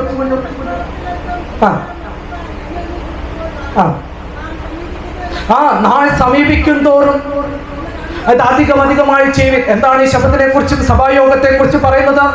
ഈ സഭായോഗം ചിലർ പറയുന്നു അത് യഹൂദന്മാരുടെ കാലഘട്ടത്തിലൂടെ കഴിഞ്ഞുപോയി, ഇനി ശബത്തില്ല എന്ന് പറയുമ്പോൾ സഭായോഗം കൂടേണ്ടുന്ന സ്വസ്ഥതയ്ക്കുള്ള ശബത്ത് നൽകിയ ദൈവം പൗലോസിനോട് പറയുക, കർത്താവിന്റെ നാൾ സമീപിക്കും തോറും ഇത് അധികമായിട്ട് ചെയ്യണമെന്ന് മനസ്സിലാക്കുന്നു. ശബത്ത് അനുസരിക്കുന്ന പ്രിയപ്പെട്ടവരോടും ഇത് തന്നെയാണ് പറയുന്നത്. ശബത്ത് ദിവസം ദൈവത്തെ ആരാധിക്കുവാൻ തന്നിരിക്കുന്ന ദിവസം ദൈവത്തെ ആരാധിക്കുക തന്നെ വേണം. യെശയ്യാ പ്രവാചകന്റെ പുസ്തകം 58-ാം അധ്യായം 13ാം വാക്യത്തിൽ ഇങ്ങനെയാ പറയുന്നത്, നീ എന്റെ വിശുദ്ധ ദിവസത്തിൽ നിന്റെ കാര്യാദികൾ നോക്കാതെ ശബത്തിൽ നിന്റെ കാൽ അടക്കി വെച്ച് ശബത്തിന് ഒരു സന്തോഷമെന്നും യഹോവയുടെ ദിവസത്തെ ബഹുമാന യോഗ്യമെന്ന് പറയുകയും നിന്റെ വേലയ്ക്ക് പോകുകയോ നിന്റെ കാര്യാദികളെ നോക്കുകയോ വ്യർത്ഥ സംസാരത്തിൽ നേരം പോക്കുകയോ ചെയ്യാതെ വണ്ണം നീ അതിനെ ബഹുമാനിക്കുമെങ്കിൽ നീ യഹോവയിൽ സന്തോഷിക്കും. ഒരുവന് ദൈവത്തിൽ സന്തോഷിക്കുവാൻ വകയുണ്ട് എന്ന് വരികിൽ അത് ദൈവത്തിന്റെ പ്രമാണം 4ാം കൽപ്പന അനുസരിക്കുന്നതിലൂടെയാണ്. അപ്പൊ ദൈവത്തിന്റെ ന്യായപ്രമാണമാകുന്ന 10 കൽപ്പനയിലെ 4ാം കൽപ്പന വിശുദ്ധ ശബത്ത് പറയുന്നു, ദൈവത്തെ ആരാധിക്കുവാൻ ആഴ്ചവട്ടത്തിന്റെ 7ാം ദിവസം വിശുദ്ധ ശബത്ത് ദൈവം മനുഷ്യവർഗത്തിന് തന്നിട്ടുണ്ട് എന്നത്. ഇനി വേഗത 1-2 കാര്യങ്ങളോട് പറഞ്ഞ് അവസാനിപ്പിക്കുകയാണ്. യേശു ക്രിസ്തുവാകുന്ന സത്യം ശബത്ത് അനുസരിച്ചിരുന്നുവോ? ലൂക്കോസ് എഴുതിയ സുവിശേഷം 4ാം അധ്യായത്തിന്റെ 16ാം വാക്യത്തിലേക്ക് ചെല്ലുമ്പോൾ അവിടെ ഇങ്ങനെയാണ് പറഞ്ഞത്, യേശു വളർന്നു, പതിവ് പോലെ അവൻ ശബത്തിൽ പള്ളിയിൽ ചെന്ന് വായ്പാൻ എഴുന്നേറ്റ് നിന്നു എന്ന് പറഞ്ഞാൽ യേശു ക്രിസ്തുവാകുന്ന സത്യം വെളിപ്പെടുത്തുന്നു, സൃഷ്ടിതാവ് വെളിപ്പെടുത്തുന്നു, ശബത്തിന്റെ കർത്താവ് വെളിപ്പെടുത്തുന്നു. ഞാൻ ജെറുസലേമിൽ ദൈവത്തിന്റെ ആലയത്തിങ്കിൽ മനുഷ്യ സൃഷ്ടിക്ക് മാതൃകയാകേണ്ടതിന്, എന്റെ മാതൃക പിന്തുടരേണ്ടതിന് ശബത്ത് അനുസരിച്ചു എന്ന്. ഇനി അതും പോകട്ടെ, ഒരു പ്രവചന ഭാഗങ്ങൾ വായിച്ചെന്ന് അവസാനിപ്പിക്കാം. മത്തായിയുടെ സുവിശേഷം 24-ാം അധ്യായം അതിന്റെ 20ാമത്തെ വാക്യം. മത്തായി 24:20. എന്നാൽ നിങ്ങളുടെ ഓടിപ്പോക്കാം ആമേൻ. ഇവിടെ കർത്താവായ യേശു ക്രിസ്തു 24-ാം അധ്യായത്തിലേക്ക് കടന്നു വരുമ്പോൾ ഒരു പ്രവചന ഭാഗം പറയുന്നുണ്ട്. ഈ ലോകത്തിന്റെ അവസാനത്തെ ചൂണ്ടിക്കാണിച്ചുകൊണ്ടും എന്റെ കർത്താവിന്റെ വരവിനെ ചൂണ്ടിക്കാണിച്ചുകൊണ്ടും അടയാളങ്ങൾ വെളിപ്പെടുത്തുമ്പോൾ തുടക്കത്തിൽ പറയുന്നത് ജെറുസലേം ദേവാലയത്തിന്റെ തകർച്ചയെ കുറിച്ചാണ്. പിന്നെ യുദ്ധങ്ങളെ കുറിച്ച്, ക്ഷാമങ്ങളെ കുറിച്ച്, ഭൂകമ്പങ്ങളെ കുറിച്ചും, കുടുംബത്തിലുണ്ടാകുന്ന വ്യക്തി ജീവിതങ്ങളിൽ ഉണ്ടാകുന്ന കർത്താവിന്റെ വരവിന്റെ അടയാളങ്ങളെ കുറിച്ചൊക്കെ വെളിപ്പെടുത്തിയതിനു ശേഷം 20-ാം വാക്യത്തിലേക്ക് വരുമ്പോൾ ഇങ്ങനെ പറയുന്നു: നിന്റെ ഓടിപ്പോക്ക് ശീതകാലത്തിലോ ശബത്തിലോ സംഭവിക്കാതിരിപ്പാൻ ഓർത്തുകൊള്ളുവിൻ എന്ന് പറയാൻ യേശു ക്രിസ്തുവിന്റെ ഉയർപ്പോടെ ശബത്ത് നീങ്ങിപ്പോകും എന്നുണ്ടായിരുന്നെങ്കിൽ യേശു ക്രിസ്തുവിന്റെ ഉയർപ്പോടെ ശിഷ്യന്മാരോട് പറയുക, ഇനി നിങ്ങൾ ശബത്ത് അനുസരിക്കേണ്ട, ശബത്ത് നീങ്ങിപ്പോയിരിക്കുന്നു എന്നുണ്ടെന്ന് വരികിൽ മത്തായിയുടെ സുവിശേഷം 24-ാം അധ്യായം 20-ാം വാക്യത്തിൽ ഈ ഒരു ഭാഗം ഉൾപ്പെടുത്തില്ലായിരുന്നു. ഏത് ഭാഗം? നിന്റെ ഓടിപ്പോക്കം ശീതകാലത്തിലോ ശബത്തിലോ സംഭവിക്കാതിരിപ്പാൻ എന്ന് പറഞ്ഞാൽ സർവശക്തനായ ദൈവത്തിനും സർവജ്ഞാനിയായ ദൈവത്തിന് ഗലീല കടലിലെ മത്സ്യത്തിന്റെ വായില്, ഏത് മത്സ്യത്തിന്റെ വായില് ചതുർദർപ്പണമുള്ളത് എന്നും സർവജ്ഞാനമുള്ള കണ്ണുകൊണ്ട് കണ്ട കർത്താവിന് ശബത്ത് നീങ്ങിപ്പോകുമെന്നുണ്ടായിരുന്നെങ്കിൽ ഇത് പറയാമായിരുന്നല്ലോ. അത് പറഞ്ഞിട്ടില്ല. കാരണം ശബത്ത് എല്ലാ കാലത്തും നിലനിൽക്കുന്നതാണ് എന്നുള്ള സത്യം കർത്താവ് അവിടെ ഉറപ്പിക്കുകയാണ്. ഈ പ്രവചനം പ്രവചിക്കുന്നത് AD 30-ലാണ്. ഈ പ്രവചന ഭാഗം നിറവേറുന്നത് AD 30-ന് ശേഷം 60-നും 70-നും ശേഷമാണ്. 60-നും 70-നും ശേഷം ജെറുസലേം ദേവാലയങ്ങൾ തകർന്നു, യുദ്ധങ്ങളുണ്ടായി, ഭൂകമ്പങ്ങളുണ്ടായി. കർത്താവിന്റെ വരവിന്റെ അടയാളങ്ങളൊക്കെ വെളിപ്പെടുത്തി.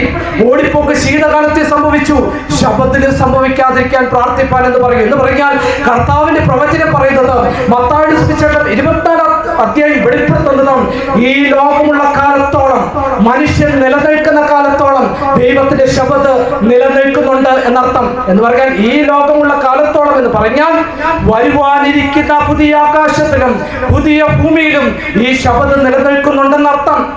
വെളിപ്പാട് പ്രവചന പുസ്തകം 21-ാം അധ്യായത്തിലേക്ക് കടന്നു ചെല്ലുമ്പോൾ ദൈവം ഒരുക്കുന്ന പുതിയ ആകാശത്തെക്കുറിച്ചും പുതിയ ഭൂമിയെക്കുറിച്ചും പറയുന്നുണ്ട്.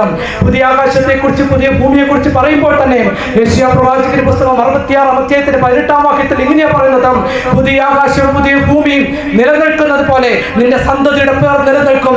അമാവാസ്യ തോറും ശബത്ത് തോറും അവർ എന്റെ അടുക്കൽ കടന്നു വരും. നോക്കിയാട്ടെ, ദൈവത്തിന്റെ തിരുവെഴുത്തിലൂടെ യേശു ക്രിസ്തുവാകുന്ന സത്യം വെളിപ്പെടുത്തുന്നത് ഇങ്ങനെയാണ്. ആമേൻ. സത്യത്തിലും ആത്മാവിലും സത്യത്തിലും ആത്മാർത്ഥതയോടും ദൈവത്തെ ആരാധിക്കണം. ആത്മാർത്ഥതയോടെ ആരാധിക്കുന്നവൻ യേശു ക്രിസ്തുവിനെ അംഗീകരിച്ചുകൊണ്ട് വേണം ആരാധിക്കുവാൻ. ആത്മാർത്ഥതയോടെ ആരാധിക്കുന്നവൻ അവന്റെ കൽപ്പനകളെ പ്രമാണിച്ചുകൊണ്ട് വേണം ആരാധിക്കുവാൻ. ആത്മാർത്ഥതയോടെ സത്യത്തോടെ ആരാധിക്കുന്നവൻ ദൈവകൽപ്പനയിലെ 4-ാം കൽപ്പനയായ സൃഷ്ടിതാവ് പ്രപഞ്ചത്തിലുണ്ടെന്ന് ചൂണ്ടിക്കാണിക്കുന്ന, എനിക്കൊരു സൃഷ്ടിതാവ് ഉണ്ടെന്ന് ചൂണ്ടിക്കാണിക്കുന്ന, ആ സൃഷ്ടിതാവ് തന്നെ ചേർക്കുവാൻ മടങ്ങി വരുന്നു എന്ന് ചൂണ്ടിക്കാണിക്കുന്ന, അവൻ നമുക്ക് വേണ്ടി പുതിയ ആകാശം പുതിയ ഭൂമി ഒരുക്കി താൻ ഇരിക്കുന്നിടത്ത് നമ്മെ വിരുത്തേണ്ടതിന് വേഗത്തിൽ വരുന്നു എന്ന് വെളിപ്പെടുത്തുന്ന ഈ ശബത്ത് ഇന്നുള്ള കാലത്തോളം, വരുവാനിരിക്കുന്ന കാലത്തോളം, നിത്യതയോളം നിലനിൽക്കുന്നതാകൊണ്ട് വിശുദ്ധ വേദപുസ്തകത്തിലൂടെ ശമര്യക്കാരിയായ സ്ത്രീയോട് പറയുക, എന്നെ ആരാധിക്കുന്നവൻ ആത്മാർത്ഥതയോടെയും സത്യത്തോടും ആരാധിക്കട്ടെ. ഇന്ന് രാത്രികാലം എന്നെ കേൾക്കുന്ന പ്രിയമുള്ള ദൈവമക്കളെ, എന്റെ ജനത്തെ ആരാധിപ്പാൻ വിട്ടയക്കാൻ ആഹ്വാനം ചെയ്ത കർത്താവ് എങ്ങനെ ആരാധിക്കണം എന്നതിനെ കുറിച്ച് വെളിപ്പെടുത്തി. യേശു ക്രിസ്തുവിനെ സത്യത്തിലും ആത്മാവിലും ആരാധിക്കണം. എങ്ങനെ ആരാധിക്കണം? കർത്താവായ യേശു ക്രിസ്തുവിന്റെ ജീവിതത്തിന്റെ സ്വന്തം രക്ഷിതാവായി സ്നാനത്തിലൂടെ സ്വീകരിച്ചുകൊണ്ടാം, വിശുദ്ധിയുടെ അടയാളമായി ദൈവത്തിന്റെ 10 കൽപ്പന പ്രമാണിച്ചുകൊണ്ടാം, അളവ് ചരടും തൂക്കുകട്ടയുമായ ദൈവത്തിന്റെ സ്നേഹമായ 10 കൽപ്പന പ്രമാണിച്ചുകൊണ്ടാം, 4-ാം കൽപ്പനയായ വിശുദ്ധ ശബത്ത് ആഴ്ചയുടെ 7-ാം ദിവസം ശനിയാഴ്ച സഭായോഗം കൂടിക്കൊണ്ട് അവനെ ആരാധിക്കട്ടെ. ഈ ആരാധന സ്വർഗം അംഗീകരിക്കുന്ന ആരാധനയാണ്. സ്തോത്രം. ഇന്ന് ഈ രാത്രികാലം ഇത് ആർക്കെങ്കിലും പുതിയൊരു അറിവായിട്ടാണ് തോന്നുന്നതെങ്കിൽ ഇന്ന് വാസ്തവമായിട്ടും ദൈവം നിങ്ങളോട് സംസാരിക്കുവാനായിട്ട് തന്നിരിക്കുന്ന ദിവസമാണ്. ഈ വിഷയം നിങ്ങളുടെ ജീവിതത്തിൽ പുതിയ അറിവായിട്ടാണ് നിങ്ങൾക്ക് കേൾക്കുന്നതെങ്കിൽ ദൈവം നിങ്ങളുടെ ഹൃദയത്തോട് സംസാരിക്കുന്നു. മടങ്ങി വരിക. ദൈവം നിങ്ങളെ സ്നേഹിക്കുന്നു, ദേശത്തെ സ്നേഹിക്കുന്നു. കർത്താവിന്റെ വരവിന് വേണ്ടി നമുക്ക് ഒരുങ്ങാം. അവിടുത്തെ വരവേറ്റവും അടുത്ത് നിൽക്കുകയാണ്. അവനെ ആരാധിക്കുന്ന അവന്റെ ജനം പാലും തേനും ഒഴുകുന്ന കനാന്റെ നാട്ടിൽ കാലൂന്നി എങ്കിൽ അവനെ ആരാധിക്കുന്ന അവന്റെ ജനം അവനെ കർത്താവ് ഒരുക്കുന്ന നിത്യഭവനത്തിന് കടന്നു വരും. ആ ഒരുക്കത്തിന് വേണ്ടി നമുക്ക് ഒരുങ്ങാം. ദൈവം ഈ തിരുവചനത്താൽ നമ്മെ ഓരോരുത്തരെയും അനുഗ്രഹിക്കുമാറാകട്ടെ. ആമേൻ. വളരെ അനുഗ്രഹിക്കപ്പെട്ടതായിരിക്കുന്ന ഒരു ദൂത് നമ്മൾ കേൾക്കുവാനിടയായിട്ടുണ്ട്. ഇന്ന് രാത്രിയിൽ ദൈവത്തിന്റെ വചനം പറയുന്നത് പോലെ എന്നെ ആരാധിപ്പാൻ എന്റെ ജനത്തെ വിട്ടയക്കുക. ദൈവത്തിന് സ്തോത്രം. ദൈവമക്കളെ ആരാധിച്ചെങ്കിൽ മാത്രമേ ബന്ധനം അഴിയുകയുള്ളൂ, കെട്ടുകൾ അഴിയുകയുള്ളൂ, മൺകുട മുടയുകയുള്ളൂ. രോഗവും ക്ഷീണവും മാറണമെങ്കിൽ നാം ദൈവത്തെ ആരാധിക്കുന്നവരായിരിക്കണം. ഇന്ന് രാത്രിയിൽ കേട്ട വചനത്തിന് മുമ്പിൽ നമ്മെ തന്നെ താഴ്ത്തി ഏൽപ്പിച്ചുകൊണ്ട് നമുക്ക് പ്രാർത്ഥിക്കാം. പ്രത്യേക ഇന്ന് രാത്രി നിങ്ങളുടെ ഹൃദയങ്ങളെ കർത്താവ് ചോദിക്കുകയാണ്. ദൈവത്തിന് സ്തോത്രം. ഇവിടെ പറഞ്ഞിരിക്കുന്നു, ഇന്ന് രാത്രിയിൽ ദൈവത്തിന്റെ വചനം നമ്മൾ ശ്രമിക്കുവാനിടയായിത്തീർന്നു. നിങ്ങളുടെ ഹൃദയത്തിൽ ആ വചനത്തെ ഗ്രഹിച്ചുകൊണ്ട് ആത്മാർത്ഥമായി അത് ഏറ്റെടുത്തുകൊണ്ട് ഇന്ന് രാത്രിയിൽ നമുക്ക് കടന്നു പോകാം. കർത്താവ് ഇപ്രകാരം പറയുന്നു, ഞാൻ തന്നെ വഴിയും സത്യവും ജീവനുമാകുന്നു. ദൈവത്തിന് സ്തോത്രം. ഇന്ന് രാത്രിയിൽ നമ്മുടെ കർത്താവായ യേശു ക്രിസ്തു നിങ്ങളുടെ ഹൃദയത്തിൽ വന്നു മുട്ടുകയാണ്. ആരെങ്കിലും നിങ്ങളുടെ ഹൃദയം തുറന്നു കൊടുക്കുന്നുവെങ്കിൽ ഞാൻ അവനോടും അവൻ എന്നോടും കൂടെ അത്താഴം കഴിക്കും. ഇന്ന് രാത്രിയിൽ നിങ്ങളുടെ ഹൃദയങ്ങളെ എന്റെ കർത്താവ് ചോദിക്കുന്നു. ഒരു നല്ല തീരുമാനത്തോടു കൂടെ നമുക്ക് കടന്നു പോകാം. ഈ ശബ്ദപരിധിയിൽ കേട്ടിരിക്കുന്ന എല്ലാ ദൈവമക്കൾക്കും നിങ്ങൾ ഇരിക്കുന്ന സ്ഥാനത്തിരുന്നു കൊണ്ട് തന്നെ ദൈവസന്നിധിയിൽ ഹൃദയങ്ങളെ പകരാം. ദൈവത്തിന് സ്തോത്രം. നമുക്ക് അപ്രകാരം ഇരിക്കുമ്പോൾ തന്നെ എല്ലാവർക്കും എഴുന്നേറ്റ് നമുക്ക് കരങ്ങളെ അടിച്ച്, എല്ലാവരും കരങ്ങൾ കൊണ്ടുവന്നവരെല്ലാവരും കരങ്ങളെ അടിച്ച് ദൈവത്തെ സത്യത്തിലും ആത്മാവിലും ആരാധിക്കുമ്പോൾ ബന്ധനങ്ങൾ വിട്ടുപോകും, ഭൂതങ്ങൾ വിട്ടുപോകും, നിങ്ങളുടെ രോഗം, ക്ഷീണം സകലതും ഇന്ന് രാത്രിയിൽ വിട്ടുപോകുന്ന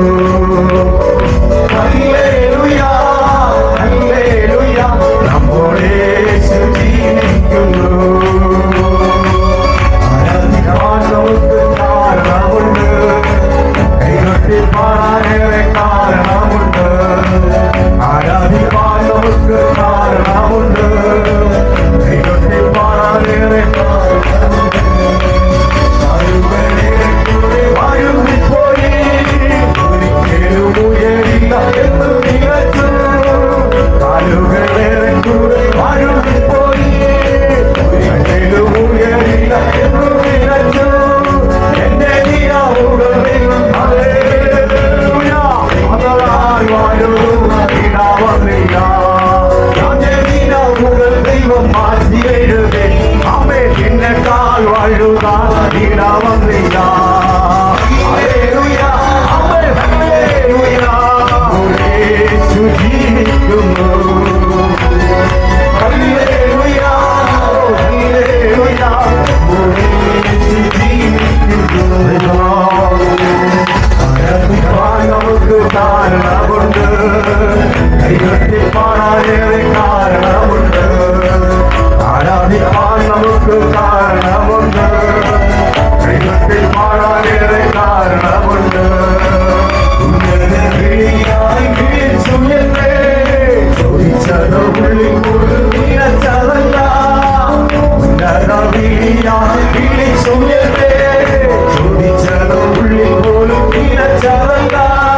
ഉയർത്തിയവൻ സന്തോഷത്തോടെ ഞാൻ ആരാധിക്കുന്നു. ആമേൻ. ഹല്ലേലൂയ. ഓ ഹല്ലേലൂയ. യേശു ജീവിക്കുന്നു. ഹല്ലേലൂയ. ഹല്ലേലൂയ. നമ്മുടെ യേശു ജീവിക്കുന്നു. ആരാധിക്കുവാൻ നമുക്ക് കാരണമുണ്ട്. പാടാനേറെ കാരണമുണ്ട്. ആരാധിക്കുവാൻ നമുക്ക് കാരണമുണ്ട്. നമ്മുടെ ജീവിക്കുന്നു.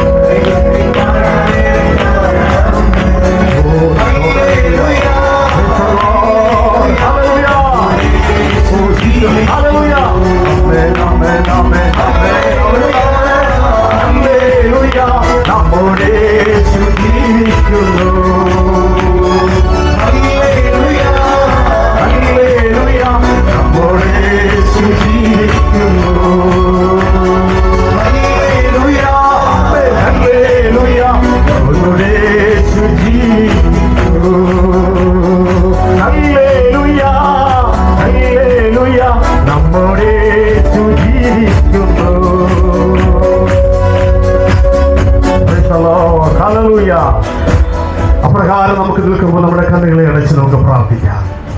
ആരാധിക്കാൻ യോഗ്യനായ നമ്മുടെ കർത്താവിനെ ഇന്ന് രാത്രിയിൽ അവന്റെ മുഖത്തേക്ക് ഒന്ന് നോക്കാം. Praise the Lord. Hallelujah. Hallelujah. ഞങ്ങളെ ഏറ്റവും വളർന്നൂടാതെ സ്നേഹിക്കുന്ന സ്വർഗ്ഗത്തിന്റെ ദൈവമേ, അനുഗ്രഹിക്കപ്പെട്ടതായിരിക്കുന്ന ഈ നല്ല രാത്രിക്കായി ഞങ്ങൾ നന്ദിയോടെ സ്തോത്രം ചെയ്യുന്നു.